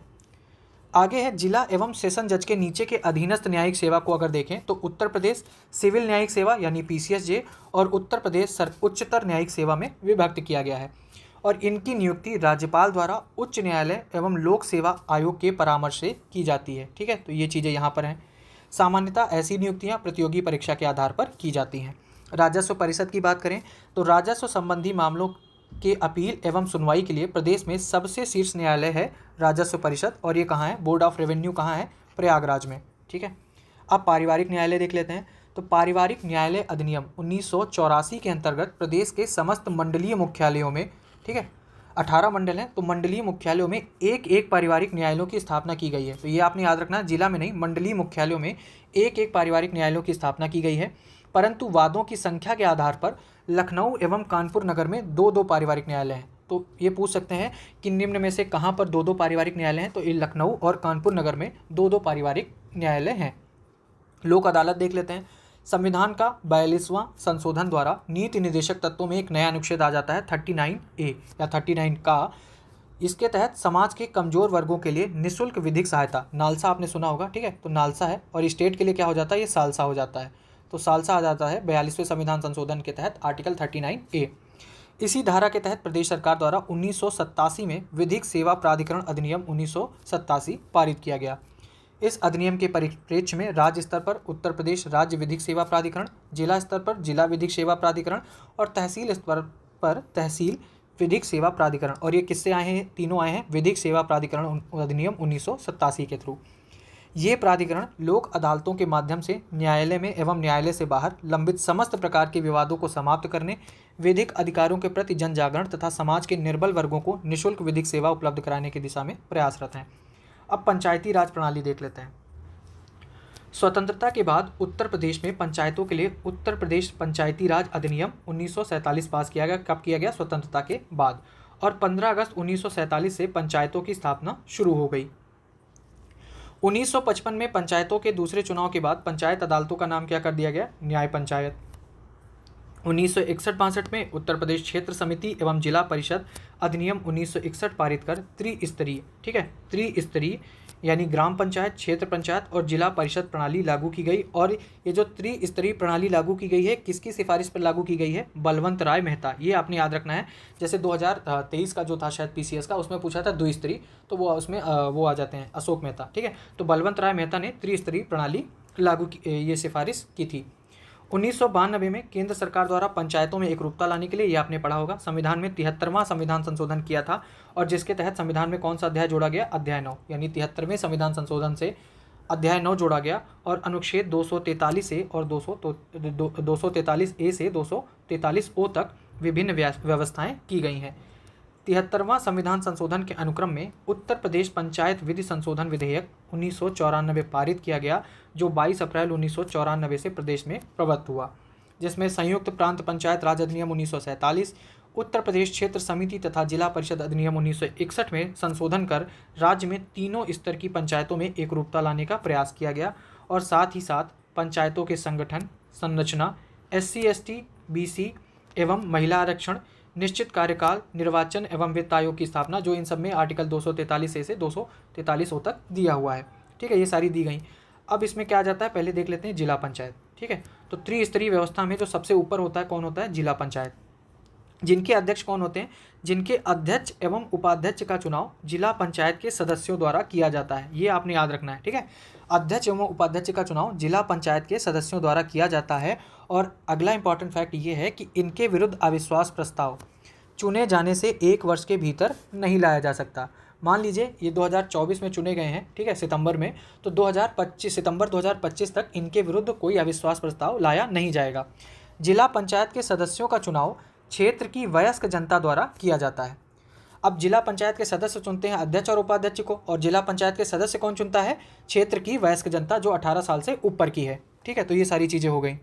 आगे है जिला पंचायत का सचिव जिले का मुख्य विकास अधिकारी या पंचायती राज अधिकारी होता है। जिला पंचायत अपने सदस्यों में से 6 प्रकार की समितियां बनाता है। ठीक है, कौन सी हैं वो, प्रशासनिक समिति, नियोजन विकास समिति, शिक्षा समिति, निर्माण कार्य समिति, स्वास्थ्य कल्याण और जल प्रबंध समिति। इतना इंपॉर्टेंट है नहीं, फिर आगे देख लेते हैं क्षेत्र पंचायत। तो त्रिस्तरीय व्यवस्था में द्वितीय स्तर पर क्या होता है, क्षेत्र पंचायत। पहले हमने जिला पंचायत, अब क्षेत्र पंचायत देखेंगे। प्रत्येक क्षेत्र पंचायत में एक प्रमुख तथा एक उप प्रमुख होता है। प्रमुख का चुनाव ग्राम सभा द्वारा चुने गए क्षेत्र पंचायत के सदस्यों द्वारा होता है। क्षेत्र पंचायत प्रमुखों के विरुद्ध अविश्वास प्रस्ताव चुने जाने से 1 वर्ष के भीतर नहीं लाया जा सकता, जो हमने अभी ऊपर देखा था। ऐसे प्रस्ताव के लिए कम से कम 2/3 सदस्यों की सहमति आवश्यक है। ठीक है, 2/3 एक तो सदस्य होने चाहिए और 1 वर्ष पूरा हो गया हो तो ही लाया जा सकता है अविश्वास प्रस्ताव। क्षेत्र पंचायत जिला पंचायत एवं ग्राम पंचायत के बीच में कड़ी के रूप में कार्य करती है। इस पंचायत का सचिव कौन होता है, BDO होता है इस पंचायत का सचिव। यहाँ भी वहीं 6 समितियाँ होती हैं जो जिला पंचायत में बनाई जाती हैं। अब ग्राम पंचायत की बात करें तो सबसे निचले स्तर पर ग्राम पंचायत होती है। ग्राम पंचायत का अध्यक्ष कौन होता है, प्रधान होता है, जिसका चुनाव ग्राम सभा के 18 वर्ष या अधिक आयु के मतदाताओं द्वारा प्रत्यक्ष रूप से किया जाता है। ग्राम पंचायत के सदस्यों का भी चुनाव प्रत्यक्ष रूप से ग्राम सभा द्वारा किया जाता है। ग्राम पंचायत का सदस्य या प्रधान चुने जाने हेतु न्यूनतम आयु सीमा कितनी होनी चाहिए, 21 वर्ष होनी चाहिए। और इस पंचायत का सचिव ग्राम विकास अधिकारी होता है। ठीक है, तो ये सारी चीज़ें हैं। यहाँ भी पूर्वोक्त 6 समितियाँ बनाई जाती हैं। ध्यातव्य है कि 23 अप्रैल 1994 को पंचायतों एवं नगरीय निकाय के निर्वाचन हेतु राज्य निर्वाचन आयोग की स्थापना की गई थी। 1994 23 अप्रैल को। ठीक है, वर्तमान में उत्तर प्रदेश के राज्य निर्वाचन आयुक्त कौन है, राज प्रताप सिंह 7 मार्च 2024 को नियुक्त हुए हैं। तो लेटेस्ट हैं, तो ये हमारे लिए इंपॉर्टेंट है। तो उत्तर प्रदेश के राज्य निर्वाचन आयुक्त कौन है, राज प्रताप सिंह। अप्रैल 2021 में 4 चरणों में संपन्न उत्तर प्रदेश के 6ठे पंचायत आम चुनाव के दौरान कुल 75 जिला पंचायत, 826 क्षेत्र पंचायत और 57,702 यानी 57,702 ग्राम पंचायतों के लिए चुनाव कराया गया था। 73वें संविधान संशोधन अधिनियम 1992 द्वारा ये क्वेश्चन पूछा गया है कि जैसे 11वीं अनुसूची है उसमें कितने विषय जुड़े गए हैं, तो पंचायतों को 29 विषय प्रदान किए गए हैं। ठीक है, आगे अब नगर निकाय प्रणाली देख लेते हैं।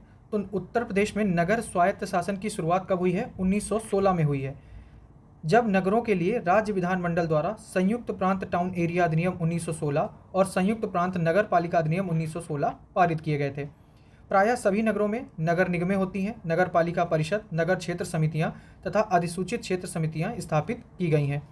अब यहाँ पे भी बस इतना याद रखिए, जो 74वां संविधान संशोधन हुआ वो नगरों के लिए हुआ था। ठीक है, इसमें क्या हुआ, 9 का जोड़ा गया है। ठीक है, 74वां संविधान संशोधन उससे 9 का जोड़ा गया है और अनुच्छेद 243P से 243ZG तक, 243P से 243ZG तक इनके लिए विशेष व्यवस्था की गई तथा 12वीं अनुसूची में कितने विषय जोड़े गए, 18 विषय। जैसे 11वीं अनुसूची में थे 29 विषय, ऐसे ही जो 12वीं अनुसूची है उसके लिए कितने 18 विषय जोड़े गए।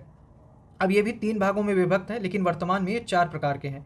नगरों के प्रकारों की घोषणा कौन करता है, राज्यपाल करता है, ये आपने याद रखना है। ठीक है, नगर निगम देख लेते हैं। तो नगर निगमों की रचना एक नगर प्रमुख मेयर, जिसको मेयर बोलते हैं, एक उप मेयर व 3 प्रकार के सभासदों से होती है।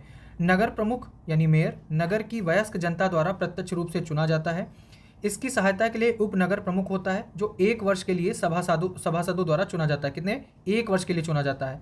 नगर प्रमुख 5 वर्ष के लिए, मतलब मेयर 5 वर्ष के लिए चुना जाता है और पद ग्रहण तिथि से 2 वर्ष तक उसके खिलाफ अविश्वास प्रस्ताव नहीं लाया जा सकता। ठीक है, ये आपने याद रखना है। यहाँ पर थोड़ा सा चेंज है, जैसे अगर नगर प्रमुख है, मेयर 5 वर्ष के लिए चुना जाएगा और पद ग्रहण तिथि से 2 वर्ष तक उसके खिलाफ कोई अविश्वास प्रस्ताव नहीं लाया जा सकता। यदि 2 वर्ष बाद अविश्वास प्रस्ताव लाया गया और वह पास नहीं हुआ तो उस तिथि से पुनः 2 वर्ष तक ऐसा प्रस्ताव नहीं लाया जा सकता। ठीक है, तो ये इंपॉर्टेंट है, इसे आपने याद रखना है। सभासदों में 3 प्रकार के सभासद होते हैं, एक तो निर्वाचित, दूसरे मनोनीत और तीसरे कौन होते हैं, पदेन। निर्वाचित सदस्य प्रत्येक वार्ड में से एक एक चुने जाते हैं, जिनके लिए यह आवश्यक है कि उनका नाम निर्वाचक सूची में हो और उम्र उनकी 21 वर्ष से कम न हो तथा विधानमंडल का सदस्य होने की योग्यता रखते हों। अब बात करते हैं नगर पालिका परिषद की। तो नगर पालिका परिषद की रचना एक अध्यक्ष यानी प्रत्यक्ष निर्वाचित, एक उपाध्यक्ष अप्रत्यक्ष निर्वाचित होता है, वह 3 प्रकार के सदस्यों से होती है। एक अध्यक्ष जो प्रत्यक्ष रूप से निर्वाचित होता है, एक उपाध्यक्ष जो अप्रत्यक्ष रूप से निर्वाचित होता है, वह 3 प्रकार के सदस्य होते हैं। परिषद में निर्वाचित सदस्यों की संख्या सीमा कितनी होती है, 25 से 55 के बीच में। मनोनीत सदस्यों की संख्या 3 से 5 के बीच होती है, वार्ड के बजाय कक्ष कहा जाता है, और परिषद में समितियों की संख्या 5 से अधिक नहीं होनी चाहिए। अब देख लेते हैं नगर पंचायत। नगर पंचायत में भी एक अध्यक्ष होता है, ये भी प्रत्यक्ष निर्वाचित होता है, उपाध्यक्ष ये अप्रत्यक्ष होता है और 3 प्रकार के सदस्य होते हैं, ये नगर पंचायत। अब निर्वाचित सदस्यों की संख्या 10 से कम और 24 से अधिक नहीं हो सकती। ठीक है, ये नगर पंचायत में है, यहाँ निर्वाचित सदस्यों की संख्या 10 से कम और 24 से अधिक नहीं हो सकती है। हाल ही में मई 2023 2 चरणों में 760 नगरीय निकायों के चुनाव संपन्न हुए, जिसमें कुल 17 नगर निगम, 199 नगर पालिका परिषद और 544 नगर पंचायत शामिल थे। ठीक है, तो ये पूरा डेटा था। आइए आगे इस चैप्टर पे आधारित क्वेश्चन देख लेते हैं जो पिछले साल पूछे गए हैं, मतलब पिछले कुछ सालों में पूछे गए हैं। तो पहला क्वेश्चन है, किस समिति ने त्रिस्तरीय पंचायती प्रणाली की सिफारिश की है? आंसर है बलवंत राय मेहता समिति। निम्न में से किसका प्रत्यक्ष निर्वाचन होता है? ठीक है, तो किसका किसका होता है? एक तो प्रधान का होता है, फिर सरपंच का होता है और ये पंच का होता है। जिला पंचायत अध्यक्ष, क्षेत्र प्रमुख, वो सदस्य जो बाद में चुने जाते हैं उनके द्वारा होता है। निम्न में से किस नगर में नगर निगम नहीं है? तो आजमगढ़ में नगर निगम नहीं है। उत्तरांचल गठन के बाद उत्तर प्रदेश में कितने विधानसभा क्षेत्र शेष बचे हैं? 403। उत्तर प्रदेश में लोकायुक्त का पद कब सृजित किया गया था? तो 1975 में सृजन हुआ था इसका। राज्यपाल के संबंध में क्या सही नहीं है कि राज्य व्यवस्थापिका द्वारा हटाया जा सकता है, जबकि ये राष्ट्रपति के प्रसाद पर्यंत काम करता है। उत्तर प्रदेश के राजकीय चिन्ह में नहीं है, क्या नहीं है? मोर नहीं है। ठीक है, ये मुख्यालय दिए हुए हैं, तो इसको आप ऐसे मिला लीजिए। ऑप्शन इसका वैसे तो 4, 1, 2, 3। ठीक है, नीचे देख लेते हैं। जालौन का, ठीक है, जालौन का है उरई, कानपुर देहात का अकबरपुर, संत रविदास नगर का भदोही और कुशीनगर का पडरौना। ठीक है, तो ये मुख्यालय है। आगे देख लेते हैं, उत्तर प्रदेश का राजकीय पुष्प क्या है? टेसू है। राज्यपाल संबंधी निम्न कथनों में से सही का चुनाव करें। उसे जन्म से भारत का नागरिक होना चाहिए, उसकी आयु कम से कम 35 वर्ष हो, लोकसभा का सदस्य होने की योग्यता रखता हो, वह एकाधिक राज्यों का राज्यपाल हो सकता है। तो इसमें कौन सा? डी, 2 और 4 सही है। पंचायती राज एक व्यवस्था है, स्थानीय स्वशासन की, जैव संबंधों के समान त्रिस्तरीय प्रणाली की, लोकतांत्रिक विकेंद्रीकरण की और पद सोपानिक संरचना की। तो ये ऑप्शन गलत हो जाएगा और ये सही हो जाएगा 1, 2, 3। अब ये है, अब यहाँ से इसको पढ़ते हैं। क्योंकि 73वें संशोधन के बाद ग्रामीण स्थानीय संस्थाओं का पुनरुत्थान हुआ है, इसलिए स्थानीय स्तर पर ग्रामीण मामलों के प्रबंध में राजनीति का अंताखेल कम हो गया है। तो दोनों हैं सही और ये आर व्याख्या कर रहा है। उत्तराखंड गठन से पूर्व राज्य विधान परिषद में सदस्यों की संख्या कितनी थी? 108 थी। राज्य के पंचायती राज संस्थाओं में महिलाओं के लिए आरक्षण कितना है? कुल स्थान का 1/3 है।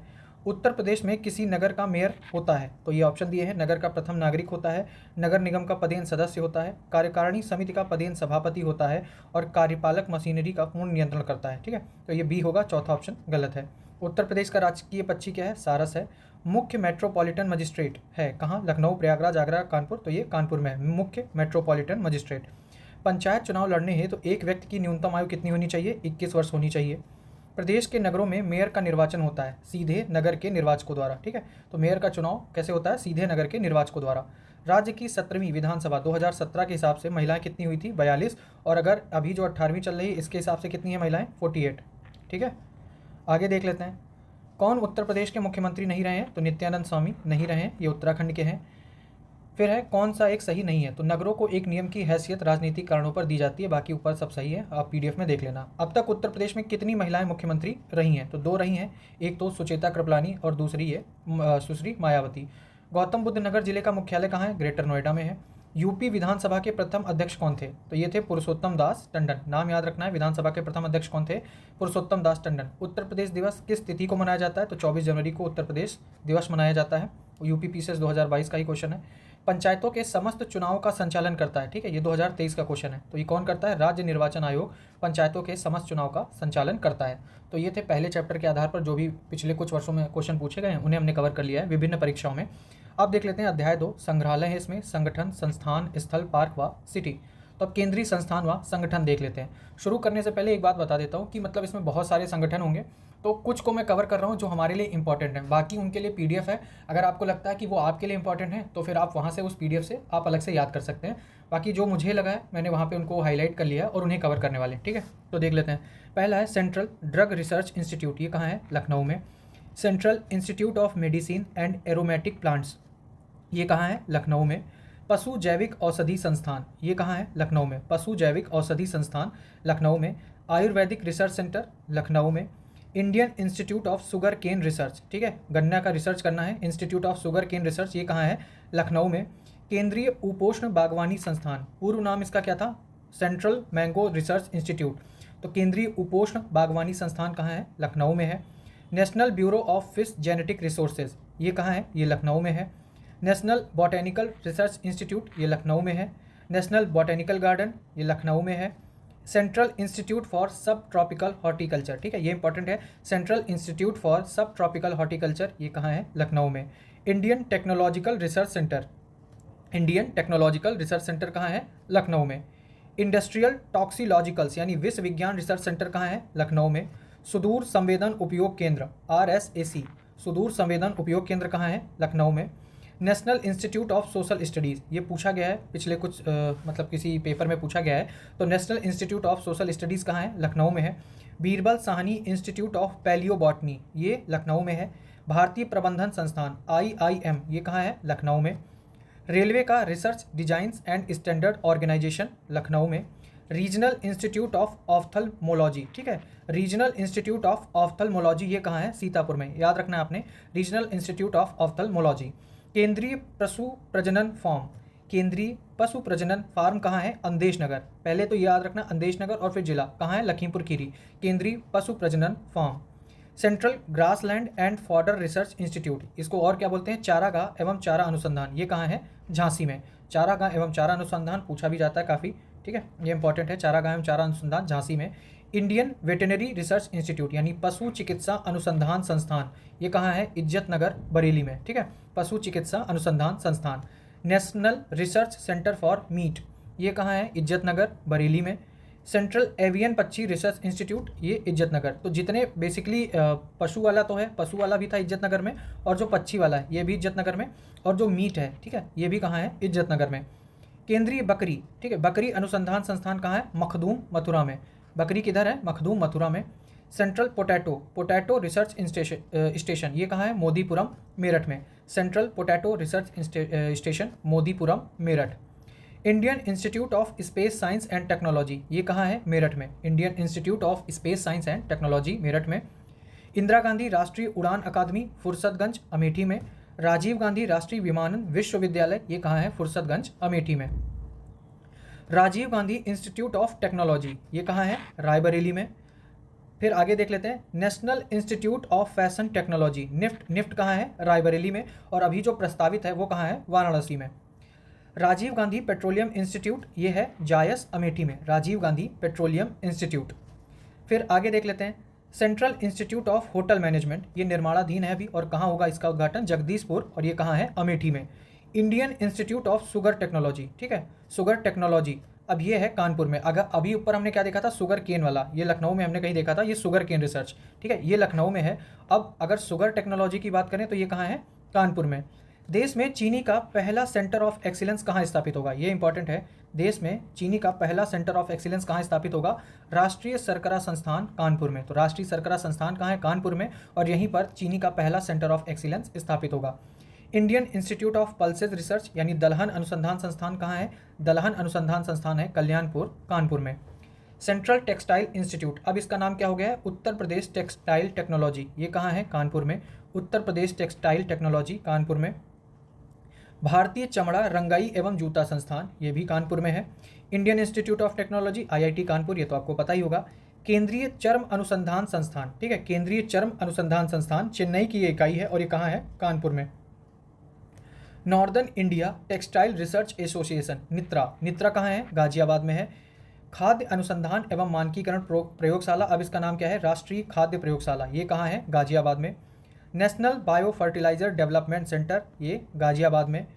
हरिश्चंद्र अनुसंधान संस्थान, ये कहाँ है? झूसी, प्रयागराज। हरिश्चंद्र अनुसंधान संस्थान, ये झूसी, प्रयागराज में। और जीबी पंत सामाजिक विज्ञान अनुसंधान संस्थान, ये कहाँ है? झूसी, प्रयागराज में। ठीक है, तो ये आपने याद रखना है, एक जीबी पंत सामाजिक विज्ञान अनुसंधान संस्थान झूसी, प्रयागराज, और हरिश्चंद्र अनुसंधान संस्थान झूसी, प्रयागराज में। फिर आगे देख लेते हैं, सामाजिक वानिकी एवं परिपुनर्स्थापन केंद्र, सामाजिक वानिकी एवं परिपुनर्स्थापन केंद्र, ये कहाँ है? प्रयागराज में। फिर है नेशनल जालमा institute for leprosy and other mycobacterial diseases, ठीक है, leprosy and other mycobacterial diseases, ये कहाँ है? आगरा में। नेशनल पैरासूट ट्रेनिंग कॉलेज कहाँ है? पैरासूट उड़ता है कहाँ? आगरा में उड़ेगा।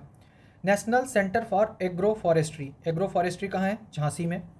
फिर आगे देख लेते हैं, भारतीय कालीन औद्योगिक संस्थान, भारतीय कालीन औद्योगिक संस्थान, कालीन कहाँ है? भदोही में। ठीक है, केंद्रीय कांच, ये पूछा भी जाता है, ये भी पूछा गया है और ये भी पूछा गया है, कांच व सिरेमिक वाला।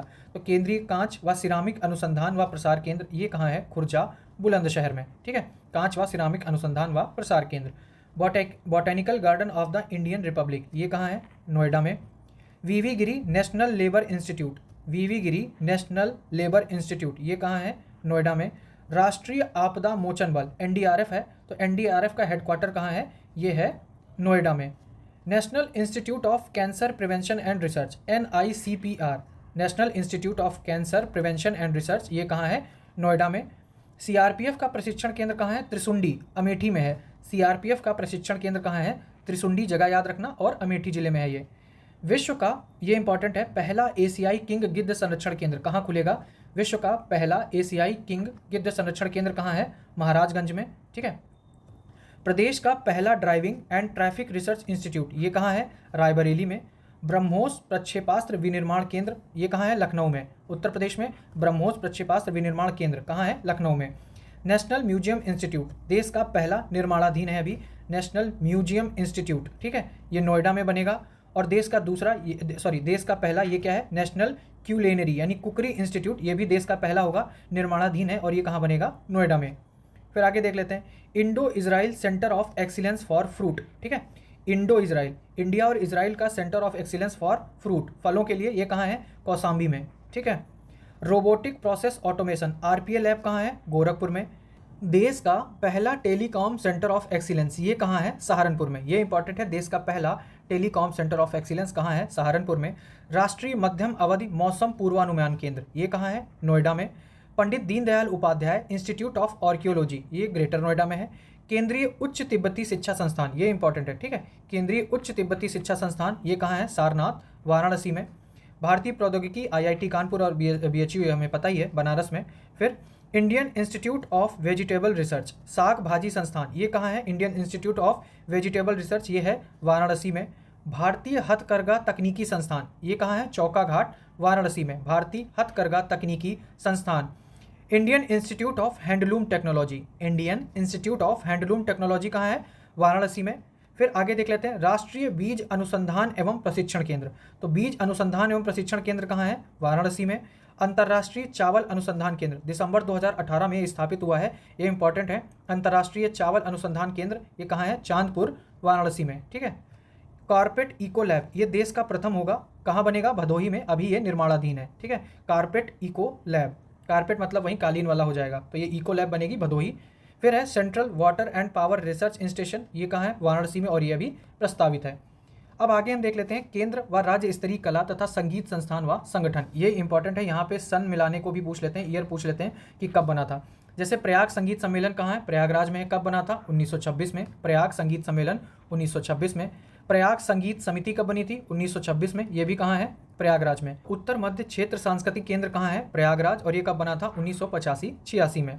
इंदिरा गांधी राष्ट्रीय कला केंद्र, क्षेत्रीय इकाई है, रीजनल इकाई है, ठीक है, और ये कहाँ है? वाराणसी में। इसकी निर्माण कब हुआ था इसका? 1987 में। इंदिरा गांधी राष्ट्रीय कला केंद्र वाराणसी में 1987 में निर्माण हुआ था। भारतीय राष्ट्रीय लोक कला परिषद, इसका निर्माण कब हुआ था? 1920 में हुआ था। और ये है कहाँ? भारतीय राष्ट्रीय लोक कला परिषद, वाराणसी में। राष्ट्रीय नाट्य विद्यालय यानी एनएसडी, ठीक, नेशनल स्कूल ऑफ ड्रामा का जो उपकेंद्र है वो कहाँ है? वाराणसी में है। और ये कहाँ कब बना था? 2018 में बना था एनएसडी का उपकेंद्र। राष्ट्रीय संगीत नाटक अकादमी का उपकेंद्र कहाँ बना था? ये वाराणसी में बना था, ठीक है। और ये प्रस्तावित है, वही अभी प्रस्तावित है, वाराणसी में प्रस्तावित है राष्ट्रीय संगीत नाटक अकादमी का उपकेंद्र। अब देख लेते हैं अंतर्राष्ट्रीय रामायण एवं वैदिक शोध संस्थान, तुलसी स्मारक भवन में, ये भी याद रखना है आपने। अंतर्राष्ट्रीय रामायण एवं वैदिक शोध संस्थान अयोध्या में, और कब बना था? 1986 में।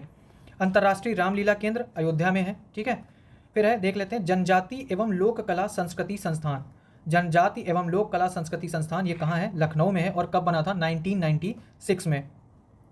कला एवं शिल्प महाविद्यालय, ये भी लखनऊ में है। और कब बना था? 1911 में। भातखंडे संगीत संस्थान, ये पूछा भी जाता है, ठीक है।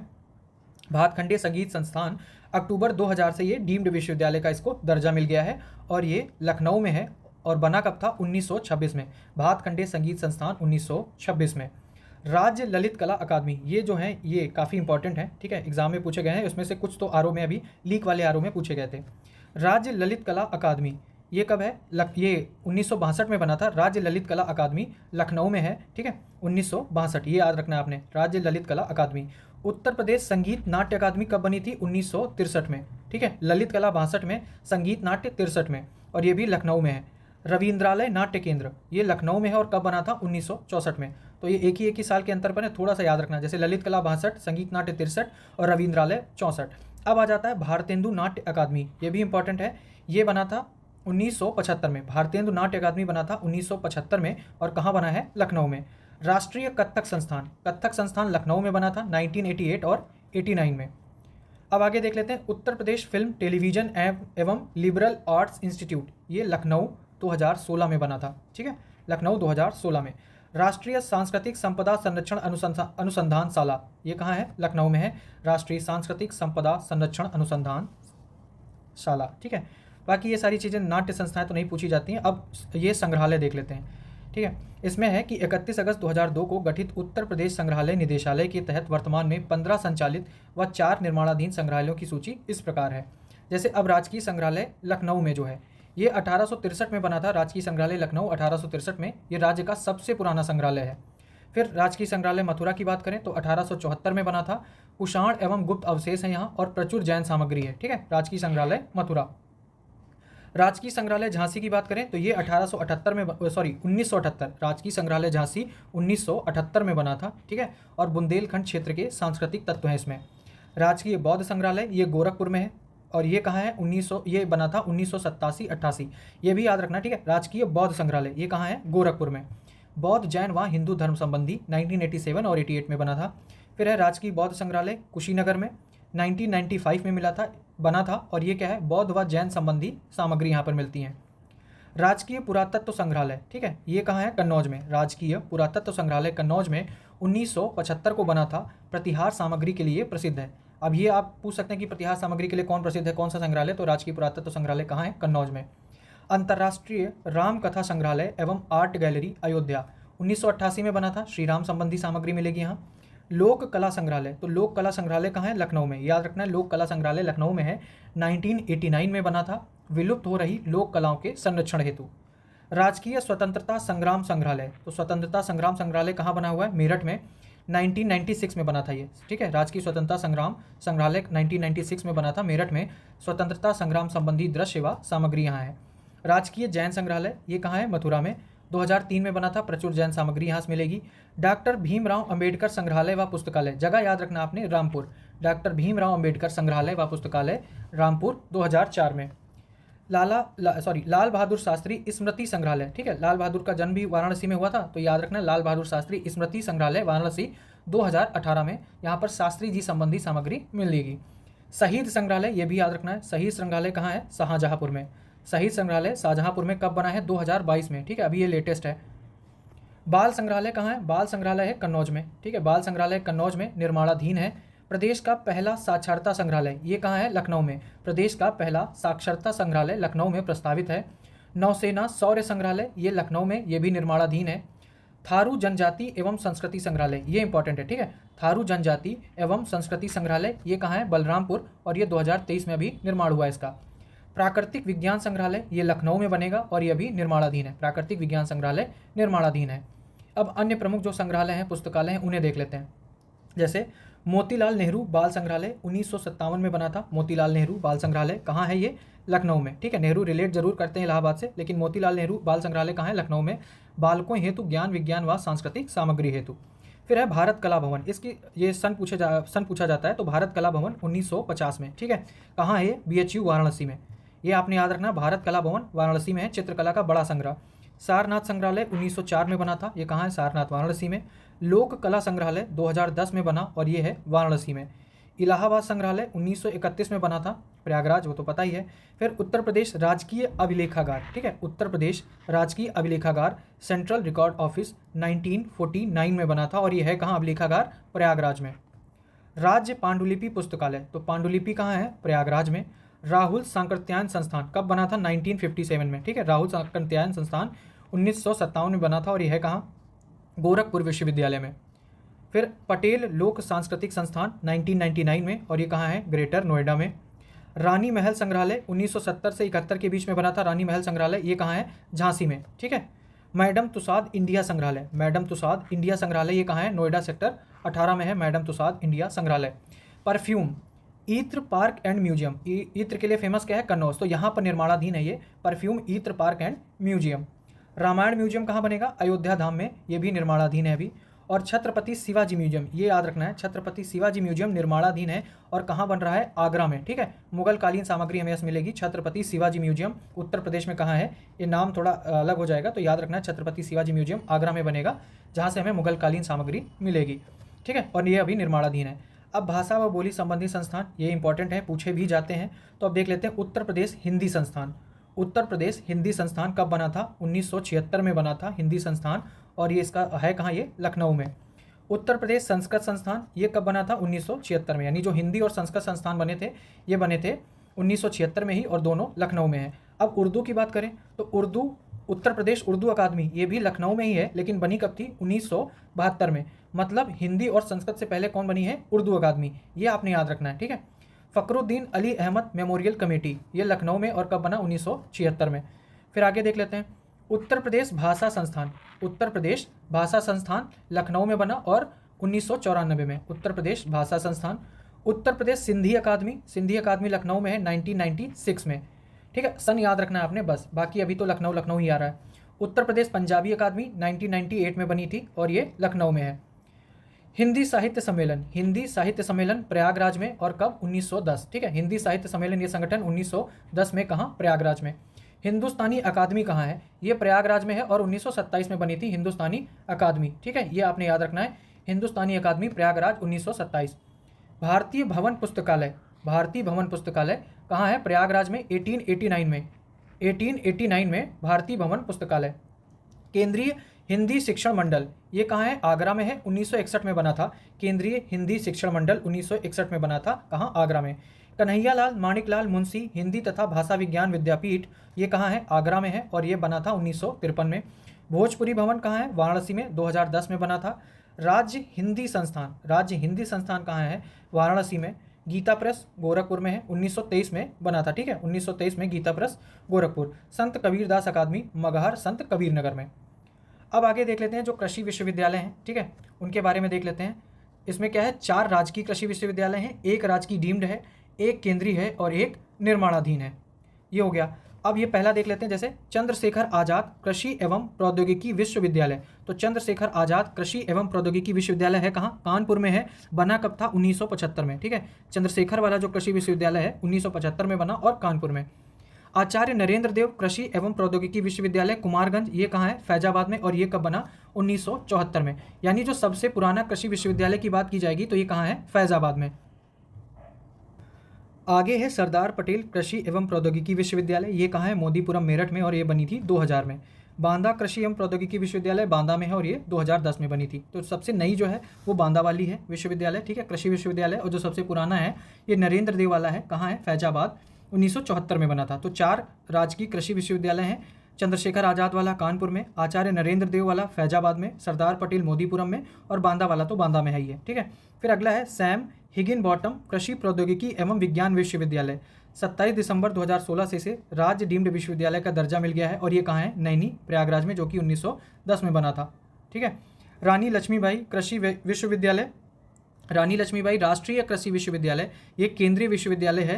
ये कहाँ है? झांसी में, 2014 में बना था। जो एकमात्र केंद्रीय विश्वविद्यालय है वो कहाँ है? झांसी में। फिर है महात्मा बुद्ध कृषि एवं प्रौद्योगिकी विश्वविद्यालय, ये अभी निर्माणाधीन है और ये कहाँ बन रहा है? कुशीनगर में।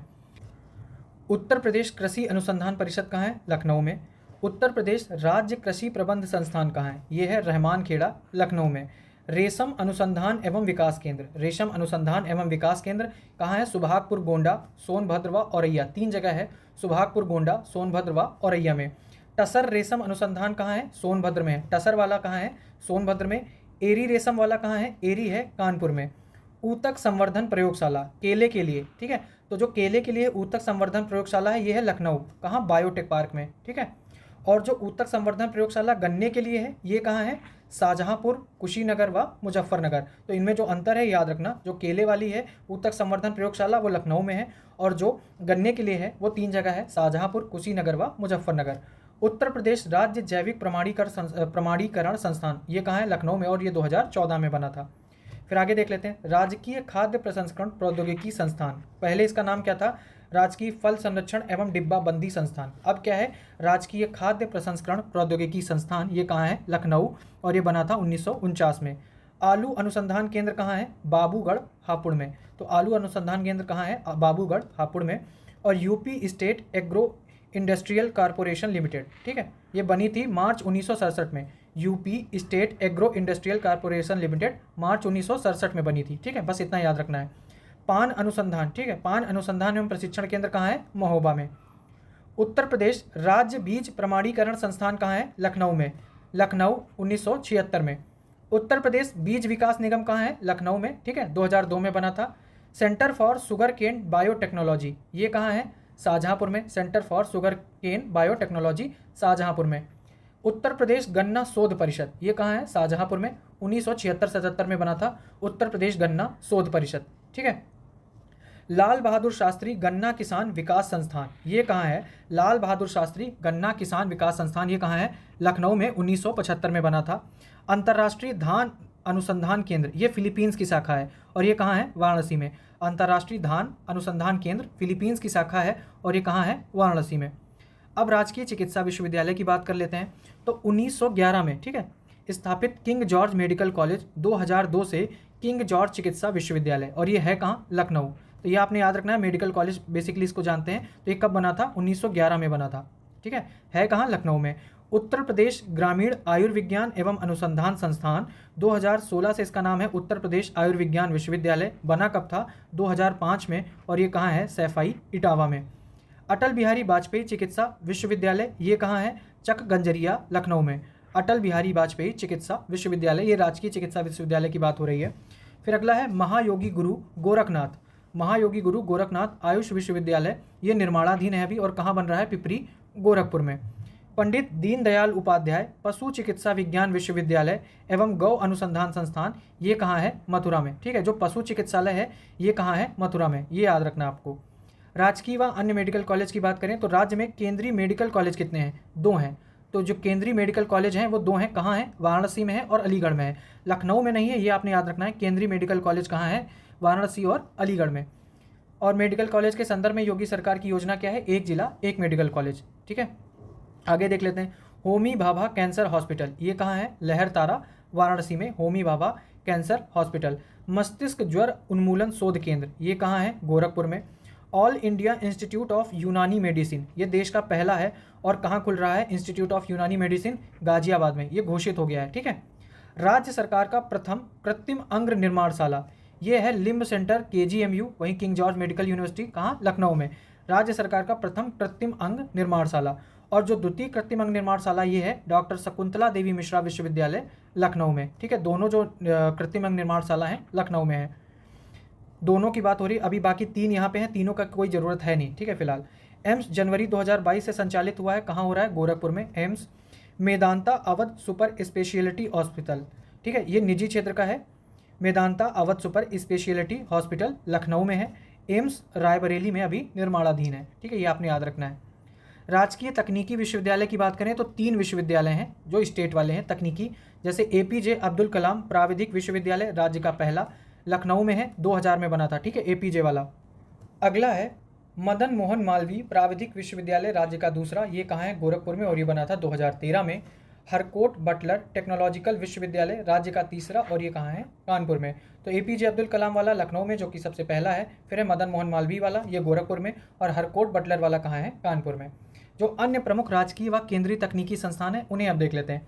Institute of engineering and technology, institute of engineering and technology कहाँ है, लखनऊ में। लखनऊ कॉलेज ऑफ आर्किटेक्ट, ये कहाँ है, लखनऊ में। उत्तर प्रदेश वस्त्र प्रौद्योगिकी संस्थान, ये कानपुर में है, वस्त्र प्रौद्योगिकी संस्थान कानपुर में। Doctor Ambedkar institute of technology for handicapped, ये कहाँ है, कानपुर में। Shri Kashiram institute of technology Lucknow में। Kamla Nehru institute of technology, ये कहाँ है, Kamla Nehru institute of technology Sultanpur में। मोतीलाल नेहरू राष्ट्रीय प्रौद्योगिकी संस्थान, मोतीलाल नेहरू राष्ट्रीय प्रौद्योगिकी संस्थान कहाँ है, एनआईटी है ये, प्रयागराज में। भारतीय सूचना प्रौद्योगिकी संस्थान राज्य का पहला, और ये कहाँ है, प्रयागराज में। और जो दूसरा प्रस्तावित है ये कहाँ है, लखनऊ में, ये अभी निर्माणाधीन है। आईआईटी कानपुर और आईआईटी बीएचयू, ये हमें पता है। आगे देख लेते हैं। अब जो प्रमुख औद्योगिक और व्यापारिक संस्थान है, आरओ में यहाँ से क्वेश्चन पूछा जाता है। ठीक है, और जो अन्य जो एग्जाम होते हैं वहाँ पे भी पूछते हैं, तो ये याद रखेंगे, और इनके साथ में ये कब स्थापित हुए हैं वो भी। जैसे उत्तर प्रदेश राज्य औद्योगिक विकास प्राधिकरण, इसे क्या बोलते हैं, यूपी सीडा, ये याद रखना है। उत्तर प्रदेश राज्य औद्योगिक विकास प्राधिकरण यूपी सीडा कानपुर में है, और ये बना था 2001 में। उत्तर प्रदेश एक्सप्रेसवेज औद्योगिक विकास प्राधिकरण, इसे बोलते हैं यूपीडा, ये लखनऊ में है, और ये कब बना था, 2007 में। उत्तर प्रदेश वित्त निगम यूपीएफसी, ठीक है, उत्तर प्रदेश वित्त निगम कानपुर में है, 1954 में बना था, ये याद रखना है आपने। फिर आगे देख लेते हैं।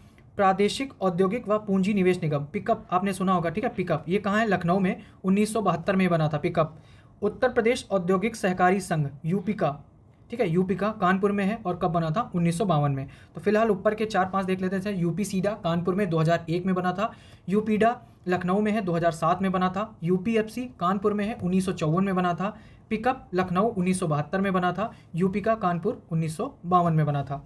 आगे देख लेते हैं। राज्य चर्म विकास एवं विपणन लिमिटेड, ये कहाँ है, आगरा में, 1974 में। उत्तर प्रदेश सड़क परिवहन निगम, ये लखनऊ में है, और कब बना था, 1972 में। सड़क परिवहन निगम 1972 में। उत्तर प्रदेश इलेक्ट्रॉनिक्स निगम लिमिटेड, ये लखनऊ में है, और कब बना था, 1974 में।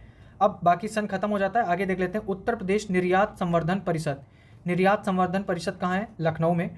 राष्ट्रीय खाद्य प्रसंस्करण प्रौद्योगिकी संस्थान, ये भी कहाँ है, लखनऊ में।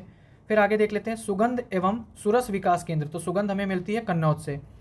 उत्तर प्रदेश वस्त्र प्रौद्योगिकी संस्थान, ये पहले भी देख चुके हैं, ये कहाँ है, कानपुर में। राजकीय चर्म संस्थान, ये कहाँ है, कानपुर में। कृषि संयंत्र प्रशिक्षण केंद्र मऊ रानीपुर झांसी में है, कृषि संयंत्र प्रशिक्षण केंद्र।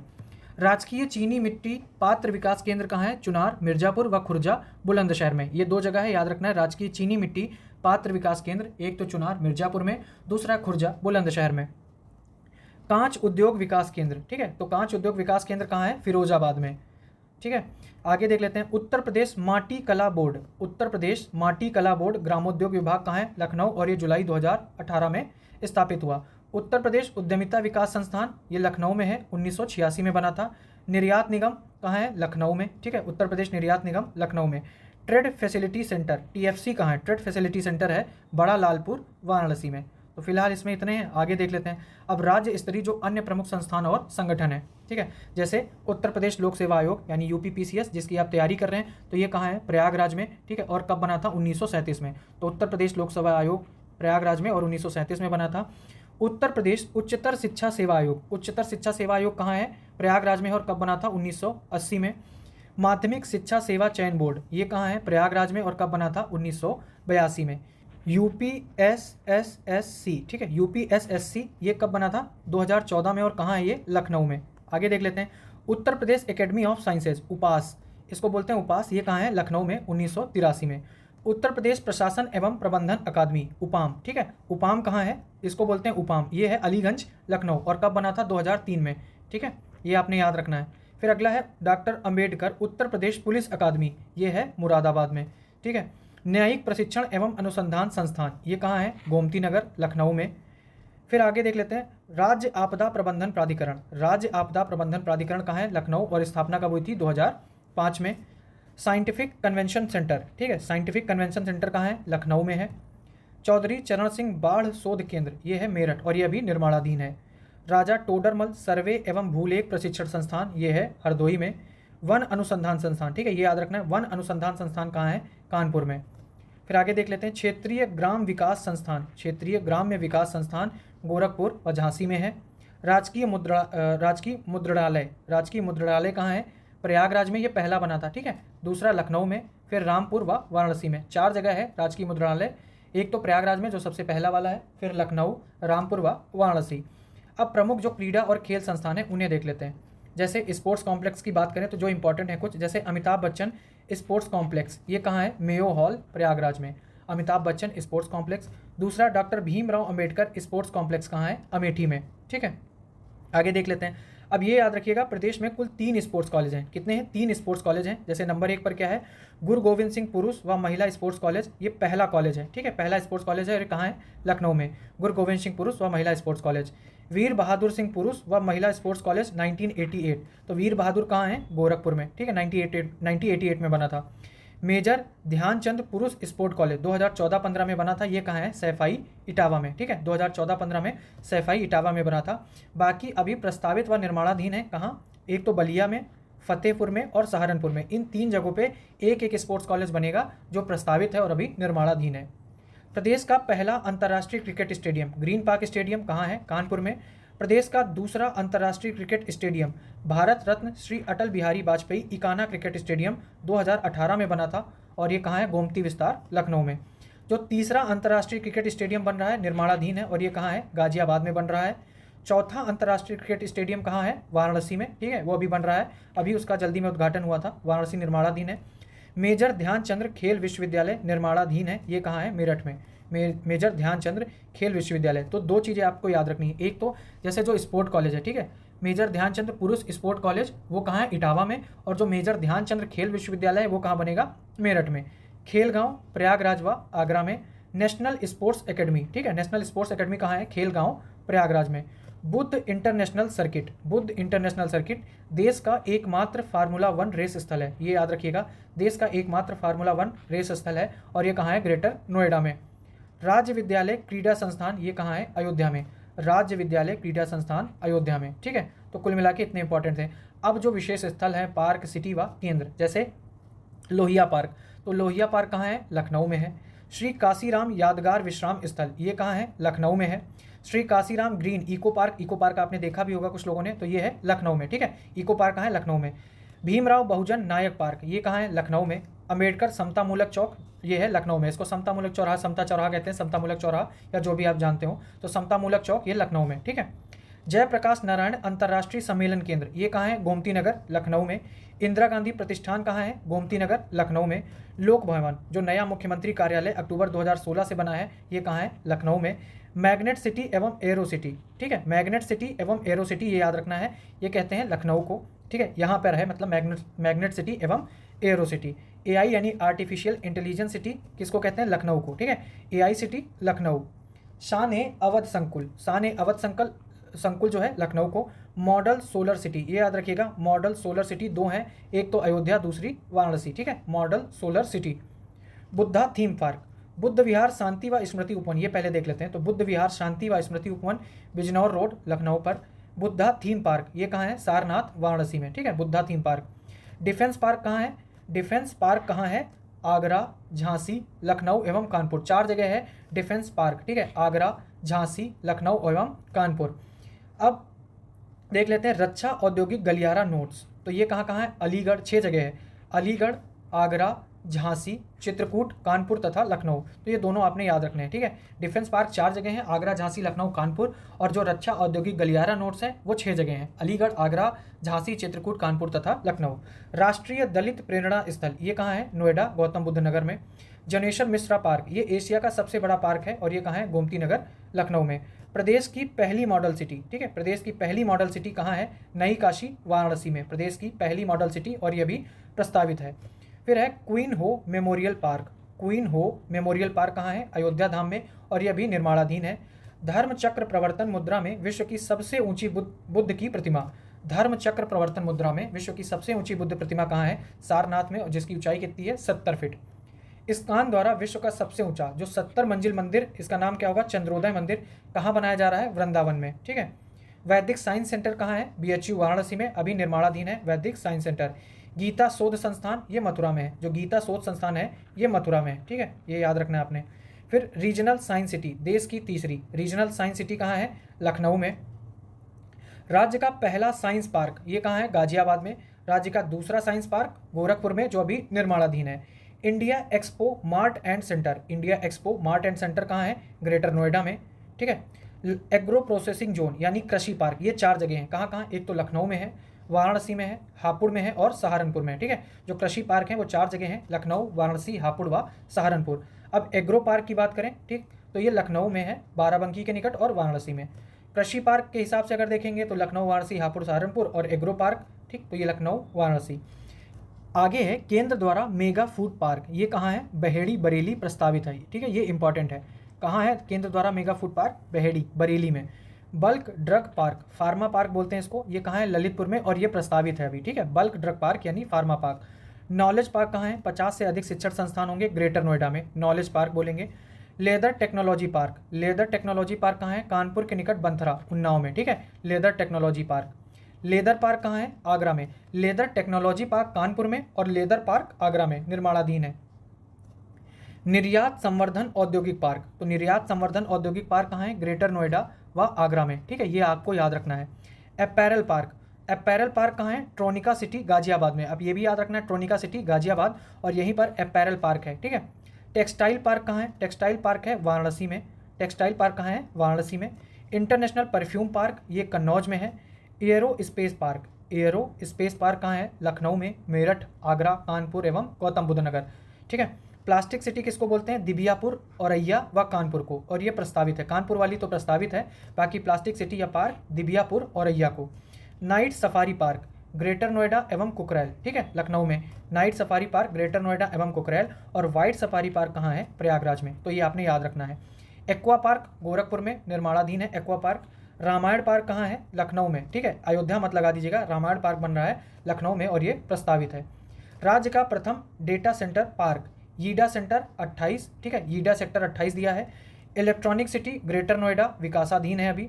फिर टॉय सिटी पार्क खिलौना नगर किसको? यीडा सेक्टर 33 विकासाधीन है, ये शायद नोएडा है, ठीक है, अभी कंफर्म नहीं है, देख लीजिएगा आप लोग। टॉय सिटी पार्क ईडा सेक्टर 33। फिर प्लास्टिक प्रोसेसिंग पार्क ईडा सेक्टर 10 प्रस्तावित। प्लास्टिक पार्क कहाँ है? गीडा, जो प्लास्टिक पार्क है ये गीडा गोरखपुर में, ठीक है।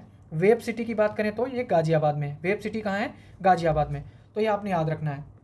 आगे है राज्य में स्थापनाधीन राजकीय सूचना प्रौद्योगिकी पार्क कहाँ है? एक तो सीजी सिटी लखनऊ, आगरा, कानपुर, गोरखपुर, मेरठ, बरेली व वाराणसी। बस। राज्य में केंद्र सरकार द्वारा स्थापित software technology park of India, केंद्र सरकार द्वारा स्थापित software technology park of India कहाँ कहाँ है? एक तो नोएडा में है, दूसरा कानपुर में, तीसरा लखनऊ व चौथा प्रयागराज में, तो ये 4 जगह है, ठीक है।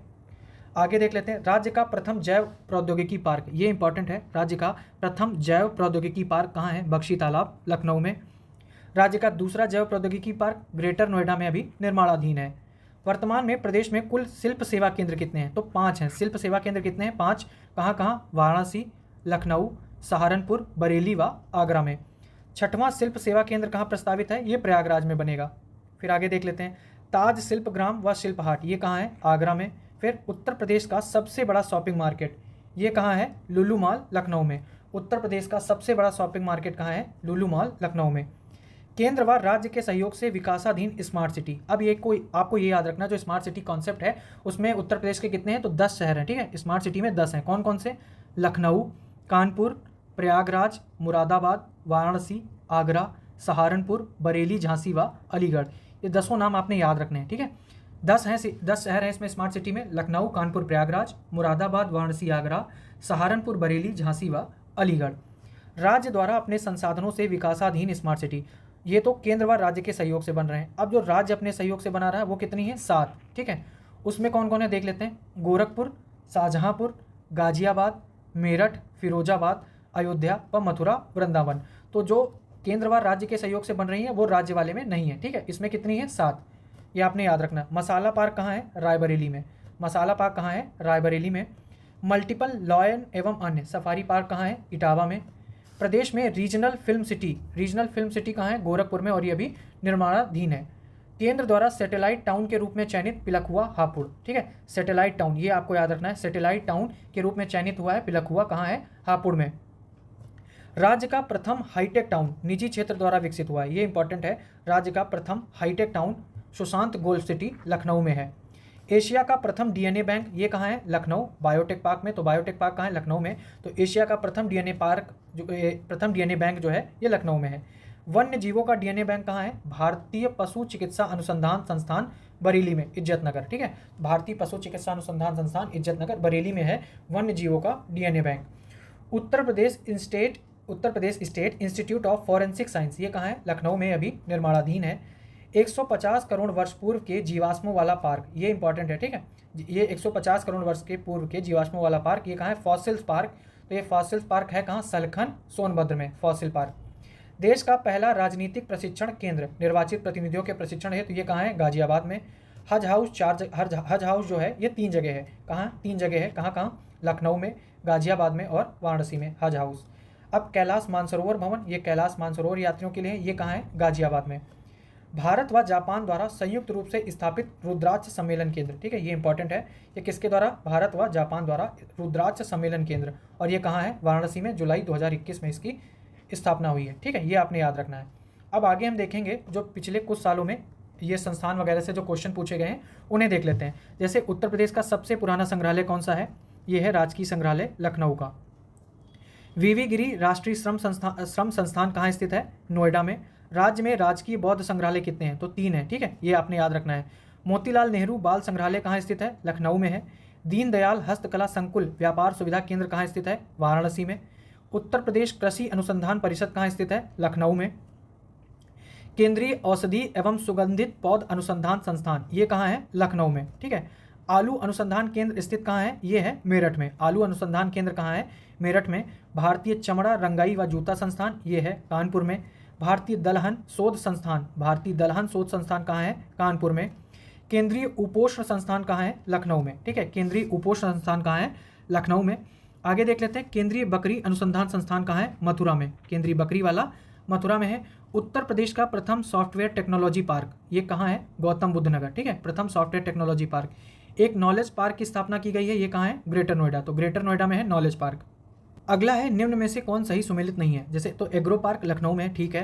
प्लास्टिक सिटी कानपुर में। लेदर टेक्नोलॉजी उन्नाव में। अब जो अपैरल पार्क है यहाँ पे दिया है नोएडा, ये सुमेलित नहीं है क्योंकि ये कहाँ है? गाजियाबाद में, ठीक है। तो अपैरल पार्क कहाँ है? गाजियाबाद में। फिर आगे देख लेते हैं, निम्न में से कौन सही सुमेलित नहीं है? जैसे बायोटेक पार्क, ये लखनऊ में है। टोनिका सिटी, ये कहाँ है? ये भी गाजियाबाद में है, ठीक है। तो टोनिका सिटी कहाँ है? गाजियाबाद में, जबकि यहाँ क्या दिया है? नोएडा, तो इसे हटा देंगे। Plastic city Kanpur, leather tech park Unnao. School of paper technology कहाँ स्थित है? तो ये स्थित है सहारनपुर में। हरिश्चंद्र अनुसंधान संस्थान, ये कहाँ है? प्रयागराज में। Doctor Ambedkar institute of technology for handicapped, ये कहाँ है? कानपुर में। केंद्रीय ग्लास एवं सिरेमिक अनुसंधान संस्थान, ये कहाँ है? खुर्जा बुलंदशहर में। भारतीय चारागाह एवं चारा अनुसंधान संस्थान, ये कहाँ है? झांसी में।